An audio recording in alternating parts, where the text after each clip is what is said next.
9 months, 50 drivers, and over 130 races. It all starts tonight. It's the iRacing British Sim Racers Touring Car Championship 2016.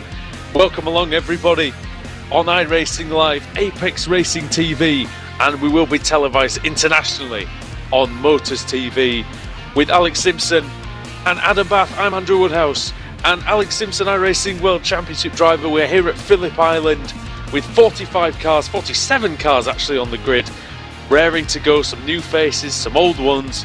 It looks like it's going to be a cracking day. Yeah, we're back. Phillip Island looking glorious tonight as well. I'm really looking forward to this. Like you say, new faces, new teams. Drivers have changed all over the place. I think, Phillip Island, what a place to start the season off as well. I expect we're going to get some great racing tonight. And in order to run you through this season's changes and the prospective teams and drivers for this coming season, we'll hand you right over to our roving reporter, Adam Bath. 2015 was one of the most exciting and intriguing British Sim Racers touring car seasons ever, and it was Sebastian Job that clinched the title in the final corner of the final race at Daytona in December. Green flag flies now. It's the final one of the season. It's a lovely start by Janowski. Will they go? Oh, Janowski has ended up down the pit lane. The pole sitter is off, and he's going to take a slowdown shortly. Job trying down the outside. Contact with Savinovic and Hunt. And now Job's trying down the outside of Katz. Katz has the inside line. Can he get the traction through this infield section? But now it's the inside line for Job. And he's through. Job's through on Katz then. And they all sort each other out again, but Job goes wide. Job goes very wide. And that allows Katz through and Sutton through. Katz is now back in the position he needs to be to win the championship. Robust defending. Oh, this is going to be interesting. Yes, he's hit Ashley Sutton there. The bump and run, he's through. The plane comes into land behind, and here comes Ashley Sutton. Oh my word! Down the inside he goes. Oh my goodness! He's going to get both of them. He takes off Katz. Katz is off. Sutton is off. Sebastian Job is the 2015 British Sim Racers Touring Car Champion, and controversy reigning here in Florida. And so, on to 2016, it's all changed. New teams on the grid. A lot of the big names have switched teams during the winter break. A new 4-race format. Get ready for the most wide-open championship of all time. Let's have a look at the teams and drivers that will be on the grid for this year's British Sim Racers Touring Car Championship.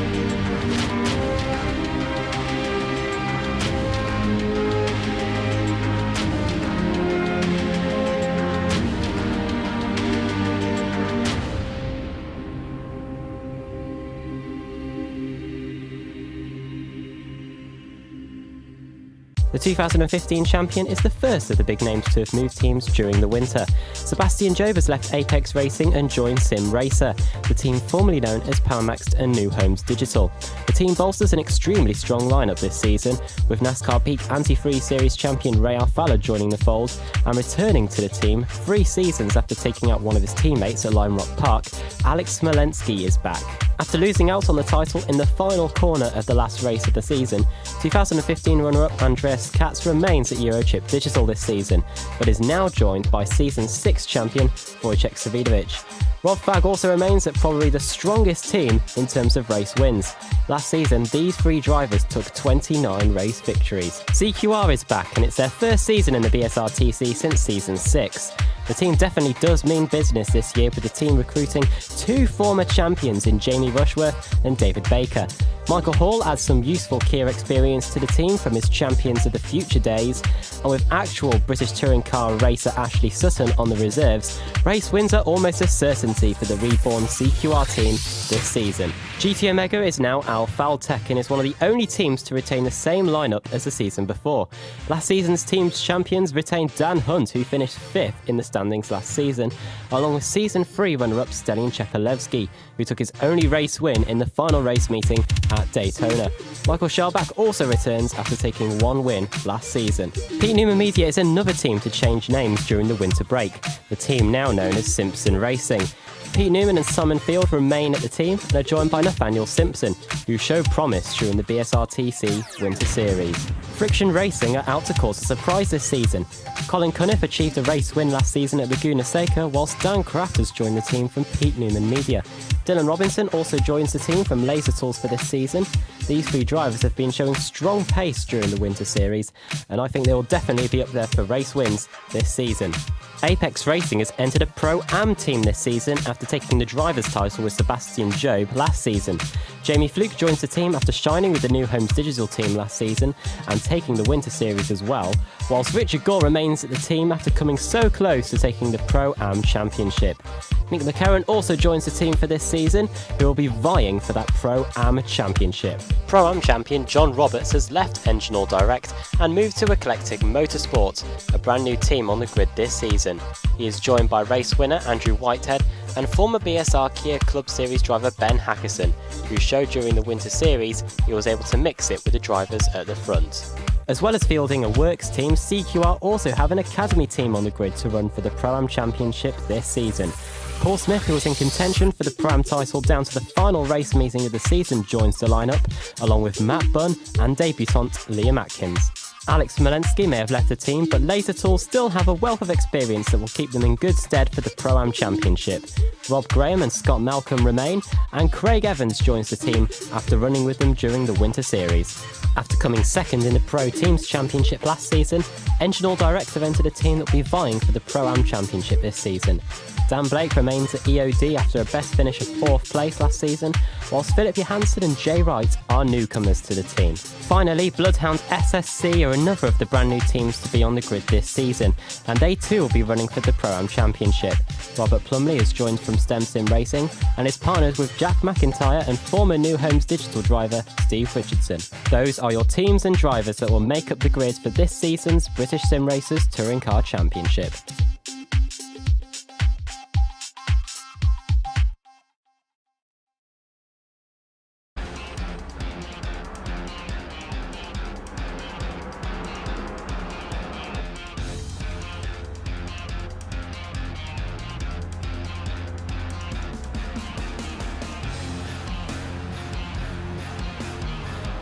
Thanks for that, Adam.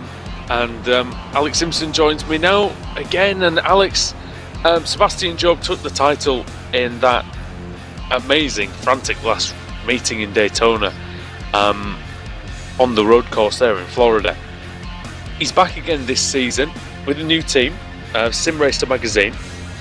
Now, can he retain the title, or will there be trouble from Wojciech Savidovic, Ashley Sutton, and Alexander Smolensky? Well, who knows? I mean, the Winter Series was pretty competitive. He's not quite where he wants to be right now in qualifying. He hasn't really touched the car, so it's going to take him a few races just to get back up to speed, I would think. So some of the guys are coming in this straight off the Winter Series, and they look good, I have to say.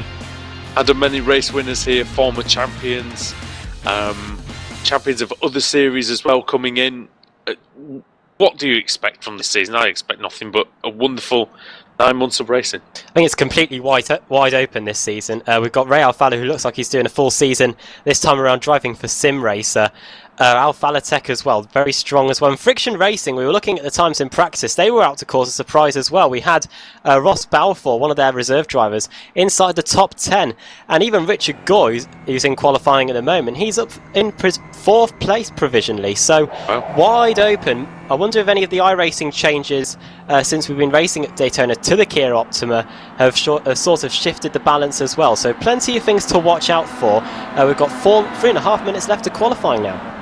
Yeah, I've driven the car since the update, and it doesn't seem massively different. I'm sure some of the guys who have more experience than I do will have a better idea of that. But Alex, for sure, the one thing we will see is very, very close field. I mean, we have 7/10 separating the top 20 drivers. Always. I think, we're guaranteed to have good fun racing. And Phillip Island, there's only a few corners that really you can lose time on as well. So I think you'll see some huge trains tonight. It's going to be difficult for drivers to get by, but going into the two hairpins, Honda, specifically, I think we'll see a few moves going into there. Yeah, MG a much shorter braking area. Adam Ashley Sutton on provisional pole at the moment. Of course, he's had the amazing news that he's going to be driving for the MG team in the British Touring Car Championship this season. So he's going to be definitely honing his racecraft in the BSRTC, but he's definitely going to be looking for victories. Yeah, we saw him really getting better towards the end of last season, not as crazy as he was a few seasons ago. He's currently, I can't see where he's in qualifying, he's top of the tree, that's why he's in provisional pole. But yeah, going to be interesting to see how he races now, knowing that he's in the BTCC, and we'll see if it changes at all if he does any more races during the season, of course, because the BTCC starts in a few weeks. They were testing, I think, the other day down at Brands Hatch. We'll see if he's learnt any skills on the racetrack there that he can apply in this Kia Optima tonight. Alex is going to have a lot of competition at the front from Eurochip Digital, Andreas Katz and Wojciech Savidovic teaming up. That's a scary combination. Yeah, I certainly wouldn't want to be going up against those two in a team. Phenomenally quick drivers, and they've always raced against each other, but now they're going to be working on the same side, really. So yeah, it's going to be very, very difficult. I think we often expect to see those two right at the front, and if they're not battling each other, knocking each other out of the way, which I dare say is going to, it's not going to happen now they're in the team together. It's going to be difficult for people to get up and get by these guys, so they're really going to have to sort of muscle their way in between them, I think. Simpson Motorsport, Adam, the former Peter Newman media, of course, with Pete Newman himself, Simon Field, Nate Simpson, and then Clinton Bell and the nominally fast Piers Pryor as a reserve driver. They could be definitely up there as well and challenging for the team's championship. Oh yeah, Pete Newman and Simon Field. Those two were in the showdown last season. They didn't have too good a showdown, to be fair. They fell away really at the beginning. Nathaniel Simpson, though, he was running good in the Winter Series. Had a few top 10 finishes. I think at Twinry Motegi he was very quick there as well. And then the two reserve drivers, one of them an AM and one of them a pro. So we'll see if they run for the entirety of the season and whether they can challenge for the titles there. And of course the AM teams as well, the CQR Academy team, we've got Matt Bunn, Liam Atkins and Paul Smith. Paul Smith, of course, nearly got the Pro-Am Championship there. He's joined by Atkins and Bunn. Wonder if they'll be able to help him try and get that title he wasn't able to last season. I think he does have a very good chance, and there's a few drivers there. Alex, the AM category could be very, very closely contested. As qualifying is just about to end, Adam. So take us through who's going to be starting at the front here at Phillip Island. Well, yeah, the checker flag is out, and no surprise, Ashley Sutton is on pole position. The BTCC driver for MG is going to be lining up on pole. Second on the grid, David Baker at his new team. Down at the CQR Works team, so it's a CQR Works front row. Andreas Katz in third position on the grid, remaining at Eurochip Digital for this season, and Jamie Rushworth in fourth. He took a race victory here last season. Simon Field for the Simpson Racing team is in fifth. Richard Gore doing a fantastic job. He's the top AM for Apex Racing in sixth. Seventh, Alex Malensky back at Sim Racer after 2 seasons away at Laser Tools. Eighth, it is Wojciech Savidovic now at Eurochip Digital. Nathaniel Simpson in 9th for Simpson Racing, and in 10th for Alphalatech, the team's champions from last season. It is Stelian Chepelevsky. 11th, Sebastian Job, the reigning series champion, Car 1 in 11th. 12th, Dan Kraft for Friction Racing. 13th, it is Ben Hackerson. 14th, Michael Shellback. 15th, Michael Hall. Back in the BSRTC after a few seasons in the Champions of the Future. 16th, Dan Hunt. 17th, Jamie Fluke, the BSRTC Winter Series champion. 18th, Julian Janowski. 19th, Matt Bunn. And 20th, it is Colin Cunniff, who took that race victory in controversial circumstances at Laguna Seca last season. 21st, it is Pete Newman. 22nd, after going 7th fastest in practice, it is Ross Balfour, a reserve driver for the Friction Racing team. 23rd, it is Rob Fagg for Eurochip Digital. 24th, George Simmons for High Eclectic Motorsports. 25th, Kip Stevens, the 2-time champion. 26th, Steve Hefford. 27th, Lee Berridge. 28th, Laura Bond. 29th, Sharon Kaiser. 30th, NASCAR Peak Anti-Free Series champion Ray Alfalla. 31st, Liam Atkins making his debut in the series. 32nd, the Pro-Am champion from last season, John Roberts.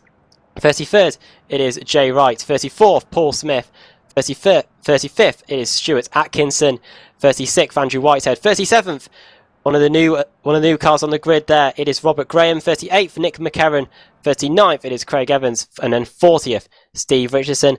41st, Dan Blake. 42nd, it is Robert Plumley driving for the new Spicer Hart team. 43rd, it is Scott Malcolm. 44th, Roy Viveki. 45th, Ken Bracey. And then on the back rows of the grid, it is Martin Brandon and Cesare Rizzo. Well done, Adam. A nice easy 47 for you to start out with there. Yeah, I was just scrolling down and it seemed to continue. And that's not going to be the biggest grid of the season by a shadow of a doubt. Spa-Francorchamps definitely will be a bigger grid than that. Alex, a great start for the race hub cars at the front, the CQR Works team. Ashley Sutton, David Baker in first and second. Jamie Rushworth in fourth as well. You can't count him out ever. No, not at all. I mean, we were bigging up Eurochip Digital a little bit at the start there, but you know, we missed CQR there. A phenomenally strong team again. I think, you know, when you're going through the lineups, I couldn't help but think, you know what? Oh, that's strong. That's strong. That's strong. That's strong. I just think this season's just gone to a whole nother level. It's 47 cars as well. This is going to be a great season, and this isn't the biggest grid we're going to have all season either. Amazing quality in this field of the iRacing British Sim Racers Touring Car Championship. It feels like a while since we've been here for the Pro Series. 2015 was a truly momentous occasion for all of us here. Sim Racing 2016 going to be somewhat the same again, we hope. 47 Kia Optimas burst into life now. And the 2016 iRacing British Sim Racers Touring Car Championship is away. Brilliant start by Jamie Rushworth from the second row. He's managed to get amongst his teammates Sutton and David Baker as they go into turn one. Fast right hander here. Definitely. Oh, big crash in the middle there. I'm not sure. Oh, big crash at the back. I'm not sure who that is. Few of the cars around there, but it looks like they've been able to carry on. Another crash off at turn two. Who's that off? This is one of the CQR cars, in fact. Don't know who it is. I'm trying to scroll back through to see who it is, but it's Jamie Rushworth. Stuart Atkinson and Nathaniel Simpson as well. So Jamie Rushworth, the big casualty there. He was up at the front. Kip Stevens involved. George Simmons, one of the new hire collecting motorsport cars, involved as well. So quite a few of the big names involved. Sebastian Job's been off somewhere as well. He's down to, what's that, about 25th place. There was a Sim Racer magazine car, I think, completely off in turn one. I'm not exactly sure who that was, as Sutton leads from Baker.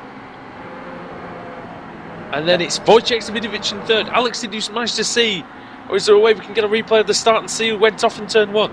Yeah, we'll get a little replay up. We'll just let these guys finish the first lap and see what we can do. Savidovic then up in third. Jamie Rushworth then the big casualty there for the CQR Works team. Not a good way for him to start the championship after taking a race victory here at Phillip Island last season. I think, as well. That was down at MG, I think. Went in a little bit hot. And Laura Botton for the Spicer Hart team. Just losing track there. Just seeing the aftermath of it just as the replay now, so yeah, a lot of people caught up. Couldn't quite tell. Someone blew their engine as well. Oh, it was a yellow car well off the track in the middle of the course. I'm not sure who that was.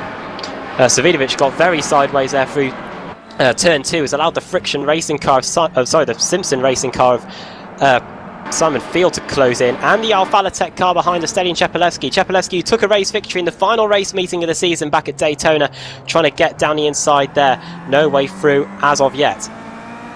Oh, it was Kip Stevens off in turn one. That had a massive accident. I think he touched the grass on the way into turn one. Came across. Yeah, and there was really nothing anybody could do about that. Dave Baker's moved to the lead, guys. We missed that one. Too busy watching what Field was doing, closing in on Wojciech, but Baker overtakes his teammate. So yeah, David, go on, Andrew. I was going to say, good start for Dave Baker, definitely. Sutton very deep into MG. That might allow Savidovic to get the advantage.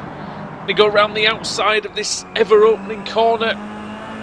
Fast section leading onto the main straight.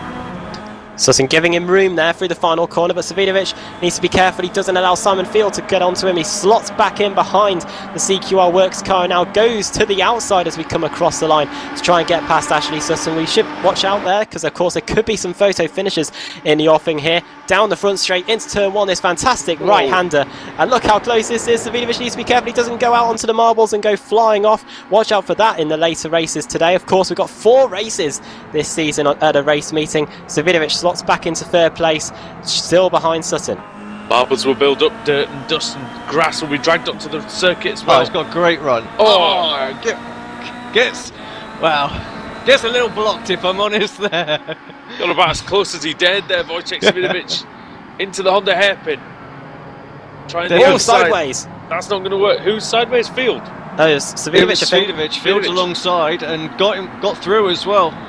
And now the Alphala Tech car of Stelin Chepelevsky is now going to try and get past Wojciech Savidovic then. So Simon Field through into fourth, into third. Savidovic down to fourth now, Chepelevsky fifth, Alex Malensky in sixth, Richard Gore still the top AM driver in seventh place. Eighth it is Dan Kraft, ninth Michael Scharbach, and 10th Ben Hackerton. I've got to say, it's a great looking Alphala Tech car. That livery is looking really nice. It reminds me of the old UPS NASCAR, Adam. I don't know if you remember that one. Yeah, David Reagan. Yeah, definitely remember those days back in about 2009 or 10 or so. So good to see Alphala Tech having a team on the grid as well. And Ray Alphala, though, not having a good... Well, he's moved up 9 places, actually. He's up to 21st after starting 30th. He managed to avoid all that carnage in the first few corners of the race. David Baker extending his lead, though, at the front. Well, extending it. He's only got a half a second lead over Ashley Sutton in second. Simon Field still in third. Watching a good battle here between Andreas Katz and Ross Balfour there, going side by side into turn one. Katz thinks twice about going around the outside of the friction racing car, but tucks back in. Hopefully we'll get a good run through turn two. There's a battle going on ahead of them, and that's Colin Cunniff and Matt Bunn as well. Matt Bunn, the CQR Academy driver. Colin Cunniff, Friction Racing, took a race victory last season. I wonder if Katz was involved. Katz down the inside. I wonder if Kaz was involved with Rushworth on that lap 1 contact, because he did start the race third on the grid. But here we go, down towards the hairpin, Andrew.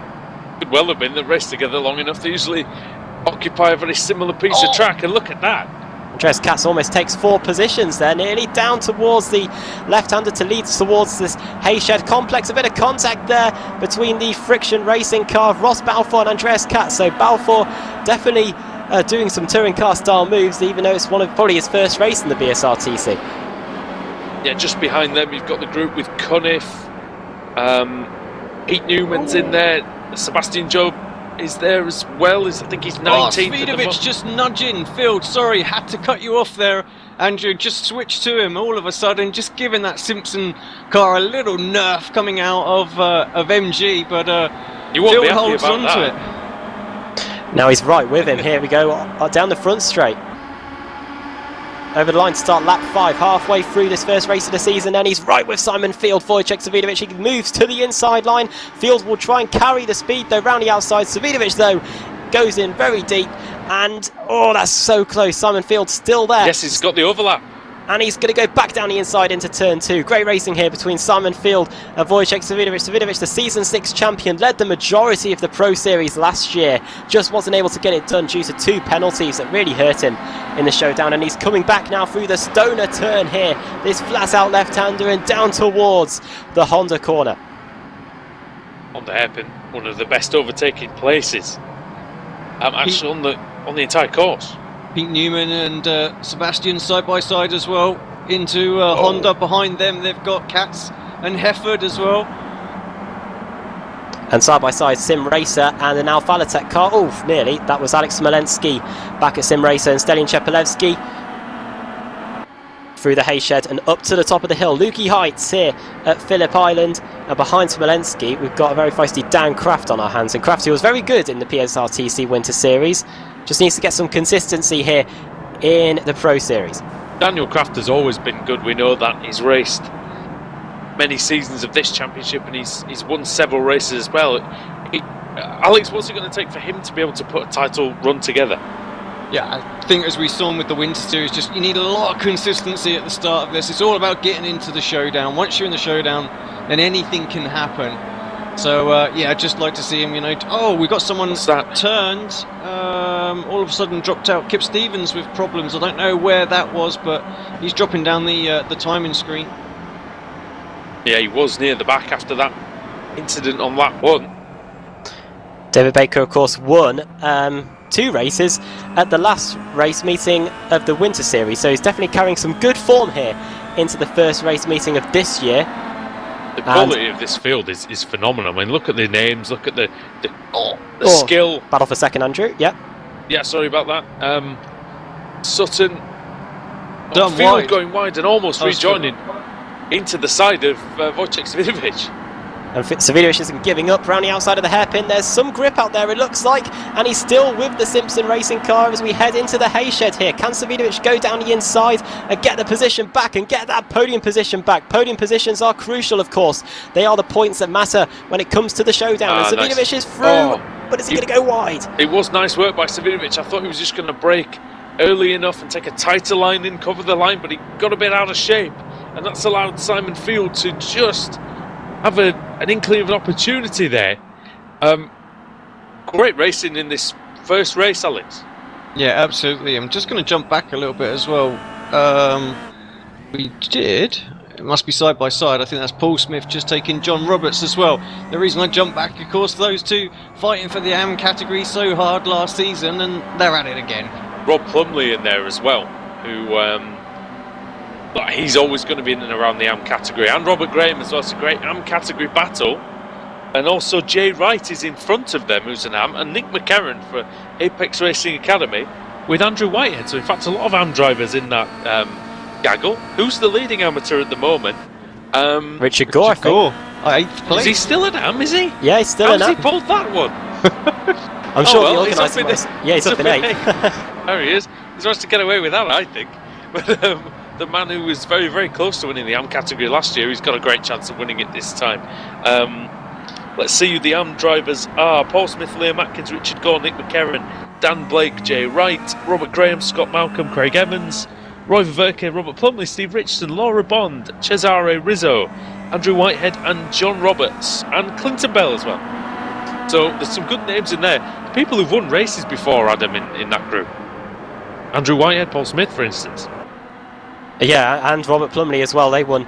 I think he won a race as well. A side by side here in the background, the battle behind Paul Smith. That's Rob Plumley, just as we were mentioning him, and the eclectic motorsport car of John Roberts. And who's that about to join in? That's the former Laser Tools car of Robert Graham. Round the outside, he tries to go there as we head towards MG. Going out pretty wide there, no way through though. Oh, he's going going down the inside. Oh, look at that. That's good. That's good from Robert Graham. He couldn't make it work though on John Roberts, who he keeps the position there nicely. We have to point out it's still the same team. Oh, Roberts into the pits. I think damage. No, he's not. Still okay. No, he's just a bit slow through that left-hander. I thought he was ready to come in there, but no, it's the same Laser Tools team, just with the new Automech branding on it as well. Scottish company, so good to see new companies, Adam, getting involved in this series and really putting the money into this. Oh yeah, we got Eurochip Digital, we've got Simpson Racing, a new team, a new name, Sim Racer Magazine, Alphala Tech as well, High Eclectic Grounds, their new team as well, new name, and yeah, that Laser Tools now, Automech as well, Spicer Heart, and possibly even Bloodhound, and yeah, CQR as well. So lots of new names for teams on the grid. We enter in the closing stages of this race now, and still there's nothing to separate these cars at the front. David Baker, the gap at the front between him and second place Ashley Sutton when we got to the line last time around was 2 tenths, and Wojciech Savidovic definitely wants past Ashley Sutton. He has a little bit of a look there into Lukey Heights. We'll see if he's able to get past the BTCC driver as we're about to start the penultimate lap. Oh, he just gets a little... Everyone just checks up there and... Field. Constantinia effect there, I think. Everyone just nerfing everybody else, so they all survived. We've got a few battered front ends and rear ends, but we're all good. Field just nudging the Eurochip Digital car there into the hairpin. So, that traffic in front, I think it is a Eurochip Digital car, isn't it? I believe. And the green on the bottom of the car, that should be Jerome Kaiser. Yeah, he's a reserve driver for this season. Across the line we go, onto the penultimate lap. They're starting to close in on Kaiser. David Baker runs a little bit wide through turn 1. Doesn't seem to affect him at all. Ashley Sutton axing shotgun in second place. Savidovic still in third. Fourth, Simon Field and then Sten Shepelevsky in 5th. It's really as you were since a few laps ago. Your own Kaiser, of course, a multiple race winner in this series, and Katz is dropping, having guys. all sorts of trouble. Oh, he's off. What happened to Katz? Let's have a look back. Andreas Katz, He was down to 16th. Was in 16th place. We'll see what happened to him. He been was off at turn again. 2. I wonder if we had It looks like he was about to attack someone. I'm not sure who. Balfour, I think. Ross Balfour, those two have been battling all race. I wonder if he got dirt on his tyres, Adam, from maybe moving offline. Then he went into the second corner, which is notoriously difficult. Yeah. So camber sort of falls away from you, and let's have a look. He goes down the inside. Let's see then. Into turn 1 and then tries to go around the outside of turn 4 and then the car just skates wide. Wow, he just lost the rear end. That's amazing. You just don't see that in the Kia Optima, Alex. No, very unusual. You know, he just lost it. Had to correct it, and that corner just sucks you out wide at the best of times. So just caught the gravel on the outside, the marbles, and just helped him out and onto the grass. And didn't lose the car per se to wide, but it's just you have to be so patient to get the car back onto the racing surface, and he lost 4 places. Onto the final lap of the race Yes. then. Yeah, and David Baker, actually Sutton's allowed David Baker to escape a little bit. 3/4 of a second is the gap between Baker and Sutton, and now it's a battle for second really between Sutton and Savidovic. Down towards turn 2, final lap, and Simon Field goes wide. Is that going to allow Shepelevsky a sniff of an opportunity to get that 4th place, best of the rest? No, not yet, and here comes Savidovic. Sutton's going very defensive, almost blocking. He did that a few laps ago through He's Stoner moving turn. all over the place. And down towards the Honda hairpin on the final lap here in race 1 of the season. Into the hairpin, Sutton goes Sutton a little bit locks up. wide. Locked up there and just going a little bit wide. That's a Savidovic nudging, pushing, harrying, but he's not going to get through. There's one more opportunity, of course. We're heading through to Lukey Heights, the top of the hill, and then back down towards MG. Savidovic can try and get it done there. He needs to try and set him up now. Oh, he's all over hit the him place. actually, I think.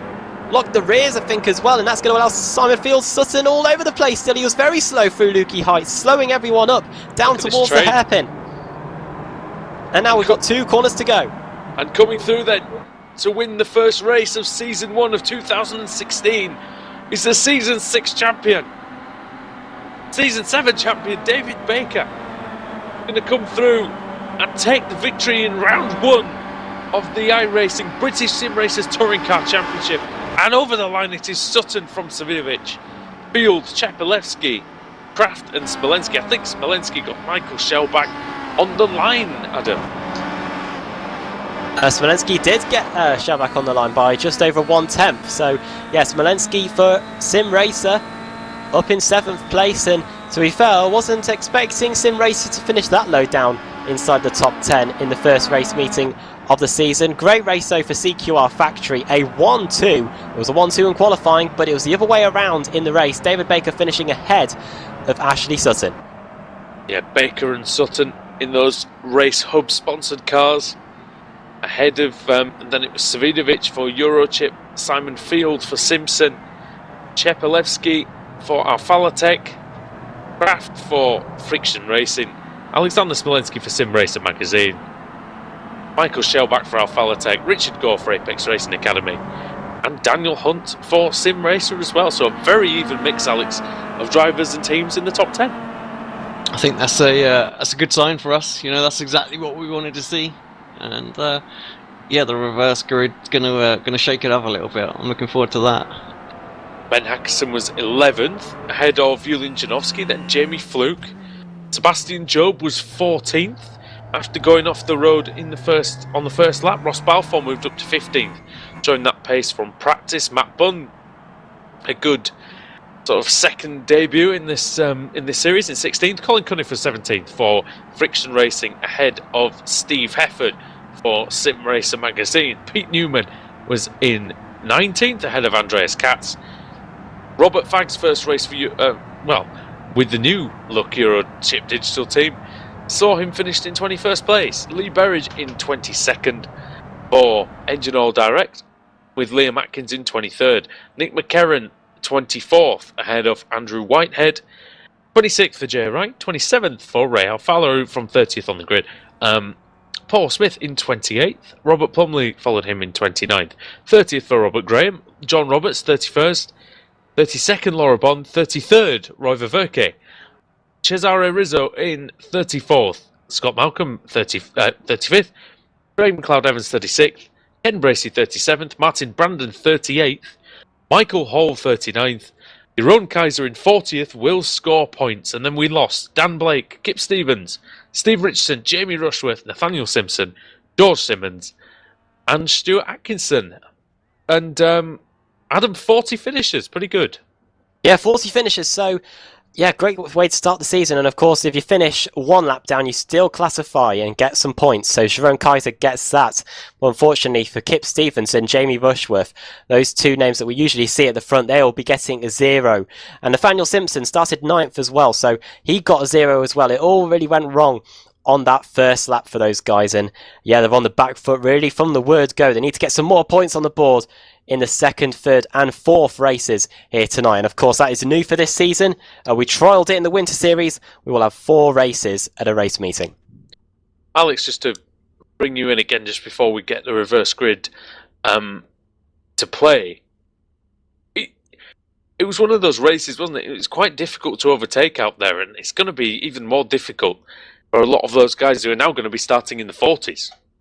Yeah, I mean, we did sort of say that at the start of the race. It was going to be tough. The trains, obviously, everybody else has got the draft. There is enough draft effect on the Kia to get a move done, but you know, when you've got 2 or 3 people in front of you all pulling everyone else along, it is very difficult. And you're waiting just for a little opening. You know, sometimes that can come from somebody trying to put the pressure on somebody else ahead, and you can capitalize on that. And you know, sometimes it's just little mistakes like running a little bit wide, what we saw with Cats. So you know, you've got to be on your toes. You've just got to be ready. If there's an opening, you've got to kind of jump at it, and that's why we see a little bit of, you know, little bumping and banging, because the drivers have to be that close, because it is that difficult to overtake as well. So, you know, next race, I mean, we will see the quicker guys move forward. We always do. They will work their way up. They have just got enough pace to do that, but it's not going to be easy for them, no doubt. Alex, do we... Oh, sorry. Yeah, no, that's Adam, fine. I was just going to say, is the reverse grid rule the same as last year, Alex? Well, the rule, there's a slight alteration to the rule. However, we do have a problem with the Wheel of Fortune tonight. So we are going to have exactly the same Wheel of Fortune as the 2015 season for tonight. So hopefully we'll get the software issues resolved for next week, and we'll switch to the new 2016 rule. But for tonight, as the ruling depends on us, I'm afraid it's the 2015 rules that are in place. So is it 15 down to 26? 26, that's correct. And those cars that are eligible then are Ross Balfour, Matt Bunn, Colin Cunniff, Steve Hefford, Pete Newman, Andreas Katz, Rob Fagg, Lee Berridge, Liam Atkins, Nick McCarron, Andrew Whitehead, and Jay Wright. Those are the cars that are eligible. Ray Alfala just misses out on a reverse grid spot, so he'll be starting down in 27th. But let's see who's going to be on pole for the second race of the season, Alex. Here we go then for the first time tonight. Who will get it? 20th could be small. It is small. It's going to be 15th. There's no way that's going to reach 25th. 15th place it is. And that's Ross Balfour on his BSR TC debut. He will be on pole position. He did set some good pace. Was 7th in practice, only 22nd in qualifying, but he's now going to be on pole position for the second race of the season. Sebastian Job, the reigning series champion, he's going to be alongside him on the front row. Jamie Fluke, the BSR TC Winter Series champion, is in 3rd. Julian Janowski 4th, and Ben Hackerson in 5th. I was going to say that puts some quick guys near the front, but it seems like everybody's pretty quick in this series this season. So it's crazy, really, how those guys can just have, you know, a little bit of a rough race, and all of a sudden the reverse grid just hands them, you know, a front row start. I mean, crazy. Some people get all the luck. Having said that, and so do we, because we get to broadcast this to you every Thursday evening here on iRacing Live, Apex Racing TV, and of course we'll be coming to you on Motors TV as well. So stick around for the next 3 races of the evening. Round 1 of over 130 races this season was really, really good, and there's going to be more either side of that commercial break here on the iRacing British Sim Racers Touring Car Championship.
Welcome back to iRacing Live for round 2 of the iRacing British Sim Racers Touring Car Championship on the Phillip Island circuit in Australia, along with iRacing World Championship driver Alex Simpson and BSR Club Series race winner and commentator Adam Bath. I'm Andrew Woodhouse, and we're here for the second of 4 races this evening from this beautiful circuit just outside Melbourne. Adam Bath, we had a victory for David Baker in race 1. It took him several races to get a victory in 2015, but he started off on the right foot this time. Yeah, he started definitely well this season.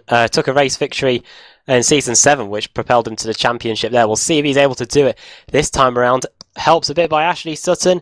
Did a good job of being in second place and managing to hold off Wojciech Savidovic in dramatic fashion there on the final few laps of the race. But we've now got the reverse grid to factor into the equation as well. Not too many cars were reversed. It was a very small reverse grid. In fact, only 15 out of the 26 cars were reversed. And we'll take a look at that grid now, shall we? Ross Balfour is on the pole position on his first race in the BSR TC. Second place, it is Sebastian Job. Third, Jamie Fluke. Fourth, Julian Janowski. Fifth, it is... I've just lost Ben Hackerson. Sixth, Dan Hunt. Seventh, Richard Gore. Eighth, Michael Sherback. Ninth, Alex Smolensky. And rounding up the top 10, it is Dan Kraft. It's the biggest grid that we've had for quite a long time. 47 cars we had starting race 1. And we've got the smallest reverse grid that we've had in quite a long time, Alex, as well. Yeah, we're going to have to go to a little break because apparently there's a problem with the session. So, yep.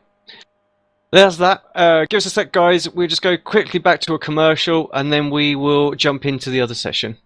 Right.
iRacing.com is a sim racing game that combines a true-to-life racing experience with an online community of virtual racers from all over the globe. iRacing offers a multitude of officially licensed cars and tracks, laser scanned with millimeter accuracy. Their car models and mechanical systems are based on real-world physics and engineered in cooperation with manufacturers and race teams.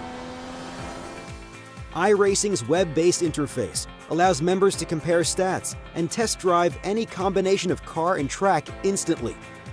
Their skill license system ranges from rookie to pro, ensuring members are always pitted against those with similar skill sets. Members are able to sign up for a weekly race series, compete in time trials, host a private race with friends, and participate in racing leagues created and run by the community. With over 60,000 members, iRacing works in partnership with renowned motorsport organizations like SRO Motorsports Group to deliver virtual races based on the real-life Blancpain GT series. iRacing's Blancpain Endurance Series features team racing, giving members the ability to build a team and participate in races ranging from 3 hours to 24 hours. Additional partners include NASCAR, IMSA, V8 Supercars, IndyCar, allowing members to race in their very own 24 hours of Spa, Bathurst 1000, Daytona 500, and many more. iRacing.com, delivering the most authentic racing experience short of getting into a real race car.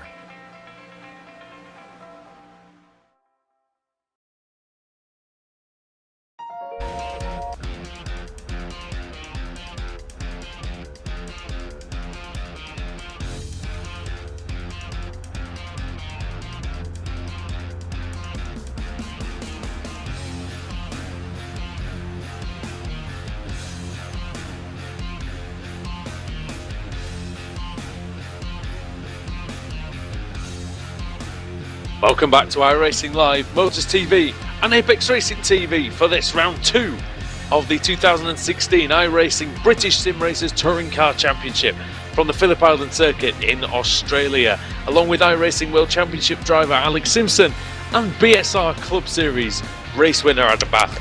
I'm Andrew Woodhouse and we're here at the Phillip Island circuit just outside Melbourne, Australia for the second round out of 4 this evening. And in the first race, Alex, it was David Baker that took the victory, the Season 7 champion, who was much quicker to get off the mark in terms of victories this year.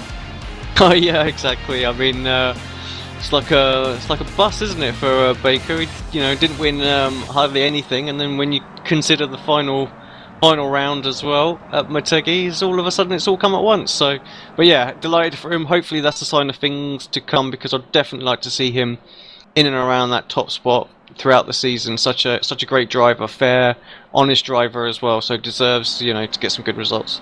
Baker's in great form, Adam, and it was helped out, it looked like, by Ashley Sutton in that last race. But do you think that's a smart strategy for them? Because Sutton, in all likelihood, isn't going to be able to do the full season. Yeah, Sutton, of course, with his British Touring Car commitments, definitely will be able to do the whole season, acting as a reserve. He was giving Baker a run for his money in the first 2/3 of the race, but then as the race progressed, he decided to drop back and definitely helped Baker out, defending from Wojciech Savidovic right to the very end of the race there, and doing some brilliant defending down the straight, through Stoner Bend and into Honda on that last lap. So great job from Baker to get that first win on the board. We'll see what he's able to do in the second race. Only 15 cars reversed. Yes, indeed, and it was Ross Balfour on the pole position. Got Sebastian Job alongside him. Alex, it's so good to be back here. We're going to go all the way through to December, and of course we've got a prize fund, around $20,000. I know, crazy, absolutely crazy. So amazing achievement from the series. They've had to really step it up to get that as well, as have the teams as well. There's a lot of new sponsors out there this week, and that's all to do with the drivers and the teams organising all that as well, just to make sure that they get their entry fees in and whatnot. So, and yeah, I have to say it's great to see a whole bunch of new liveries to go with it. It's yeah, fantastic achievement from the series, and every single race, of course, on Motors TV as well this time, which has helped.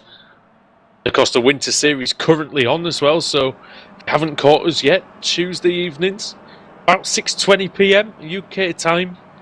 Going to see some British Sim Racers Touring Car action from the Winter Series as well, which just concluded just a couple of weeks ago. Adam, as well, we've got to thank iRacing as well for their support, picking up the series sponsorship as well. Yeah, great job from iRacing, of course. And if you want to get involved, head to iRacing.com. All you need is a cheap pedal set, and you're away, really. You can do it on a controller, but I think, as Alex always says, we recommend you do it with a steering wheel. Get set in the official series, which in some series run every half an hour, so you've got plenty of racing to do during the day, especially during the Easter break as well, if that's what you're into. And yeah, possibly even join one of the leagues like we've got here. And if you want to find out more about the British Sim Racers Touring Car Championship, with all the stats, all the standings, the calendar, the entry list, head over to BritishSimRacers.com. So I think that's all you lot course up there. Let's run you through the grid. One quick plug just before you do that. This Sunday sees the return of the British Sim Racers Kia Club Series as well. Adam Batt's going to be in the booth. He's going to be joining a former race winner in the Pro Series, Paul Smith, our regular Club Series commentator for that as well. And I may be on the grid too. So go Team Dial Up. Yeah, we'll see how that goes. No selfie car this season? No, it's a Matrix car instead. Well, we've got 30 seconds or so till lights out, so we're running through the top 10 once again. On pole position, it is Ross Balfour, second reigning champion Sebastian Jobe. Jamie Fluke is in third, the BSR Winter Series champion. Janowski fourth, Ben Hackerson is in fifth, sixth Dan Hunt, seventh Richard Gore, eighth Michael Schauback, ninth Alex Smolensky for Sim Racer, and rounding out the top 10, it is Dan Kraft. So great to be back here in the British Sim Racers Touring Car Championship. Look at that grid. Sorry, Andrew. Yes. Just amazing. I'm It looking at it stretches from all the way front on. back to It's the last crazy. All the way back to the last corner then. We're going to see who's going to take race 2 as the green light comes on now. And Balfour didn't get a great start and already Jobe into the lead, and Fluke's going to swamp him as well. Can Balfour hang on to second place? He can. Is it going to be clean from everyone else through the middle of the field here? I think so far so good. Everyone else acting very clean. Oh, 2 cars off. 2 cars off there.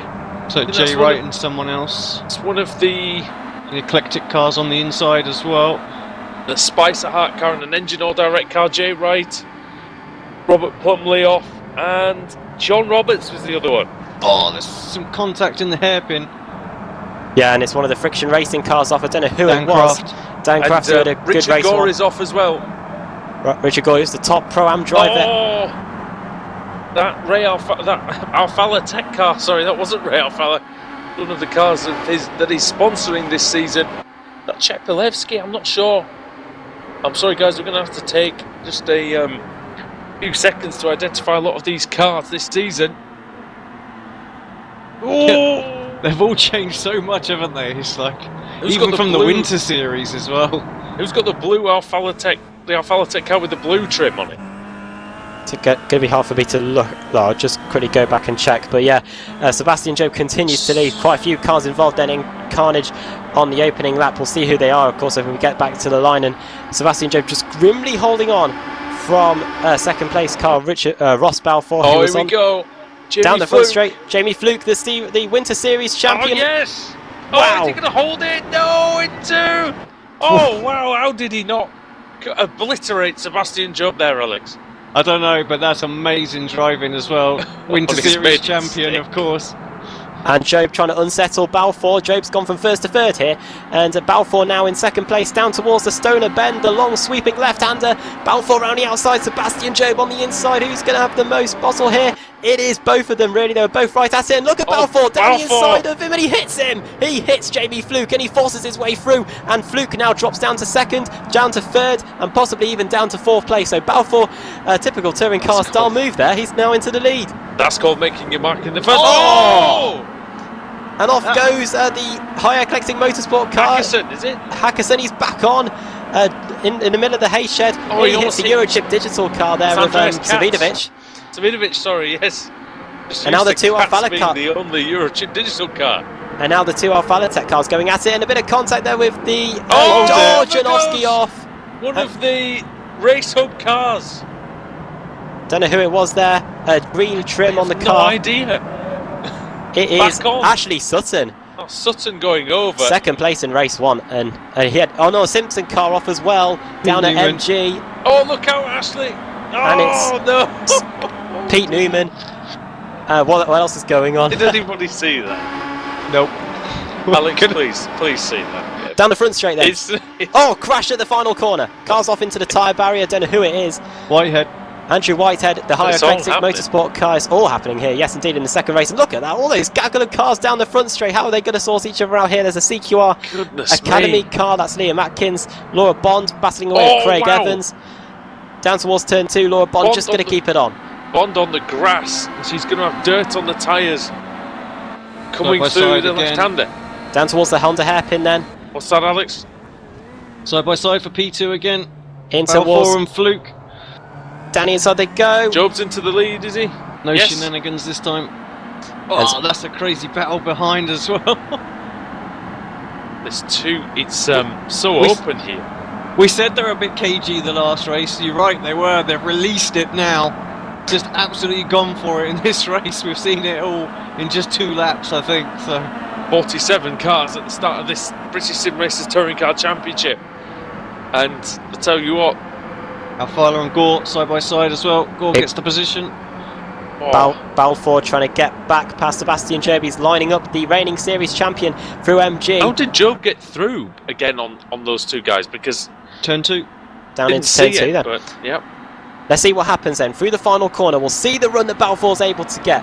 Of course, we could see a photo finish here. I said it in race 1, if a driver gets a good run off the corner, we will have a run to the line like we see sometimes in superbike races. Over the line we go then. Sebastian Job, the gap at the line was 1/2 of a second. Balfour not able to get anything done, but Jamie Fluke's definitely got some speed underneath him. He definitely closes in there on the friction racing of Balfour. Now Felatech car nearly goes off and in fact just puts two wheels into the grass. Stelly and Chepelewski still out of control. Out of control, and we're definitely seeing Alex's Kia Optima looking a bit more lively than usual. Yeah, definitely. I think just a little bit hotter conditions out there. Maybe the tyres just getting a little bit greasy or something like that, because guys look like they're struggling a little bit out there. Look at Balfour. Balfour down the inside. Hard on the brakes. Is he going to make the corner? Can he get the... Joe's back through. The cutback. He's gone too wide there. And just like you've also seen Superbike racing, MotoGP, you see people overshooting the Honda hairpin, and it's happened here again.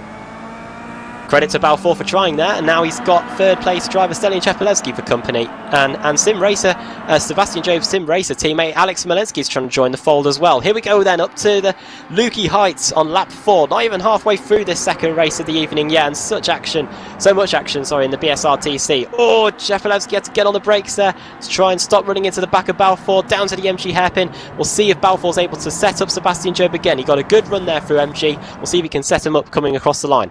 Smolensky could have won, I think, 3 out of the last 4 titles, Adam, and Atkinson's dropping again. Something gone on just off camera. And Hackison, who is driving, down behind one of the CQR cars. over the line we go. Chepelewski Then for second place. But Balfour will try and hold it out round the outside. Good racing there between those two. Chepelewski getting just enough room down towards turn 2. And they're still side by side, but Chepelewski just has to give in. It's very hard to run side by side through there. On the inside as well. That's not going to end well, surely. Oh, somehow it was okay. Just saw someone going into turn 2 on the grass. Normally, yeah, that's straight into the traffic, but somehow they managed to avoid everything. Nick McCarron looking to get through on Matthew Bunn. Down towards Honda. Through the Stoner corner. Bunn's late on the brakes. McCarron's gone wide. Oh, and Richard Gore has just been overtaken there by Paul Smith. Opportunistic move by Paul Smith. Those two seem always stuck together on the track, Adam, and they are again now. Richard Gore and Paul Smith, yeah, contested the Pro-Am Championship all of last season, heading their way now through towards the hay shed. We've got an Apex Racing car in front of them, and a CQR Academy car. That's Nick McCarron. Matthew Bunn, side by side. And yeah, up towards the hay shed then, and Lukey Heights. And off goes the CQR Academy car. Matthew Bunn nearly runs out of space, and Richard Gore has to get on the brakes there to almost stop running into the back of him. Down towards the hairpin, and that's Sim Racer car. Ray Alfala getting involved. Alfala going for the inside there, 2-time NASCAR Peak Antifreeze champion. That's world champion on the oval side. It was also really tasty as well. We just saw on camera that was Shellback and Svidovic having a great little battle coming through MG as well. So it's all go. All Balfour and Cheppy at it again into turn 1, round the outside. They're at it again, and Sebastian Job might get caught up in it all. And off goes Chepelewski. Cheppy's off again, and he keeps it. And now they're going to be side by side through turn 2. That's incredible. Thankfully the grass is pretty dry here at Phillip Island, so it didn't stop him skating off. They're going to be side by side through Stoner corner. No, yeah. Oh no, the quarter panel, no! Oh, but they somehow hold it. And look at Smolensky round the outside of all of them. 39 car on the inside. Oh, they're all gone. My goodness me, what a move that is. And who's now in second place? It's Balfour still there. Michael Shellback. And Balfour's not having any of it. He's on, and who's that Eurochip digital car? That's Wojciech Svidovic, who finished 3rd in race 1. He's now up inside the top 5. Fantastic driving this is there by Wojciech Svidovic. Let's try and take stock then. 2nd place Balfour, 3rd it is Michael Shellback out of nothing, 4th Svidovic, 5th Alex Smolensky. I don't know how he didn't get any more positions out of that, and 6th Simon Field, 7th Janowski. Shellback absolutely torpedoed it down the inside there, Alex. He wasn't going to take no for an answer. No, he was coming through, I think, and that was that. But he did make it. He got it stopped with the help of a couple of Kia Optimas, but he did stop the car. Yeah, his car's looking a little worse for wear as well. Svidovic wants to get back past. Job's struggling for pace here today. He's finding it difficult to break away. The only thing that's really helping him at the moment, Adam, is the battle behind. Yeah, it was a fantastic battle behind, and Stalin Chepelevsky just nudged it down the inside going into Stoner corner, and unfortunately that didn't really work out well for him. He was facing the wrong way the last time I saw him. Svidovic then trying to get past Michael Schellbach. Schellbach, who had a good winter series and a good end to the Pro Series, nearly took a win at Daytona, just unfortunately lost out to Jamie Rushworth. But we're now on lap 7. We'll see. That was a close finish that no one remembers because of what was going on behind. Yes, indeed, and I think Schellbach was leading right until the final lap, really, and Rushworth got him on the run to the line. Let's see if Svidovic, though, can get past Michael Schellbach then, through Stoner corner at turn 3, and he might get past Balfour here. Balfour was not good there through Stoner corner. Schellbach. And he's through, yes, he's off. Balfour's on the grass, he's lost positions there. And here comes Svidovic to try and get past Schellbach. Round the outside, he goes through the Honda hairpin and now through to the hay shed. He's going to get a good run there. And, Schellbach's in the grass. He's in the grass, and that's going to allow Svidovic the run he needs to try and get through. Round the outside of the hay shed, surely not. Have they got enough room? Have they got enough testicular fortitude, shall we say, to... oh, wow! Great move. Svidovic just shoving Schellbach out wide onto the marbles through Lukey Heights. Down the inside goes Simon Field. And there's a bit of contact with Smolensky, but Field goes through and into 5th place. And Svidovic now through into 2nd. He has got, when we get to the line, we're starting lap 8, so he's got 3 laps to try and get that win away from Sebastian Job. Svidovic and Job, the 2 drivers that were at it all of last season. Did we manage to see what the heck happened to David Baker? Because he's out of the race, but... No, I don't think we did. I never saw it. Alex, did you? He was in 15th the last time I saw him, and so yeah, something off camera. Something to look at maybe at the end of the race then. On to lap 8. I'm going to have a look now. It happened on lap 4. This is a battle. 16th, 17th, 18th, 19th. So Gore, Kraft, McCarran, and Al Fowler all really going at it. Someone just gone off wide through turn 1 as well. Ray Alfala battling away then with Dan Kraft. Kraft has not had a good first race meeting here after being inside the top 10 really, I think, in qualifying. Side by side with the NASCAR Peak Anti-Free Series champion, and round the outside of Stoner corner. Can he get it done down the inside here into the Honda hairpin? He's going for it down the inside of the Sim Racer car. And they've got to check up because the number 21 car there of Nick McCarran was very slow through the Honda hairpin. He was, and that actually blocked Alfala's way, but it has helped. He's now helping the 26 car of Daniel Kraft to sort of stay with him. 10 seconds covers 21 cars here, Alex, in this competition so far. It's crazy. Even with the people we've lost, and we have lost about 10 drivers as well, it's still ridiculously close out there. Just been told that David Baker got hit by Andreas Katz in Lukey Heights, and that's what happened to the Season 7 champion, got hit by the Season 8 champion, and that's ended his race. The delicate words he used was nerfed, so... They got bumbled together in at the bottom of MG as well, and I think Baker just had a meatball, and I don't think he could... I don't think he could carry on. It wasn't really big damage for the Race Hub man, the CQR Works driver, but he managed, he had to retire to the pit lane. So 2 laps to go. Off goes Julian Janowski there at turn 1, I believe. Julian Janowski, who had a good run in the BSR Winter Series. Just a bit wide then. Battle here between Jamie Fluke and Andreas Katz. Katz, who seems to be a man on the move. Through Stoner corner and down towards the Honda hairpin on the penultimate lap of the race. Andreas Katz started in 20th, up to 8th place. Round the outside, he's going to go with Jamie Fluke. Surely no way through there. Difficult one. Yeah. On last season's champion, of course.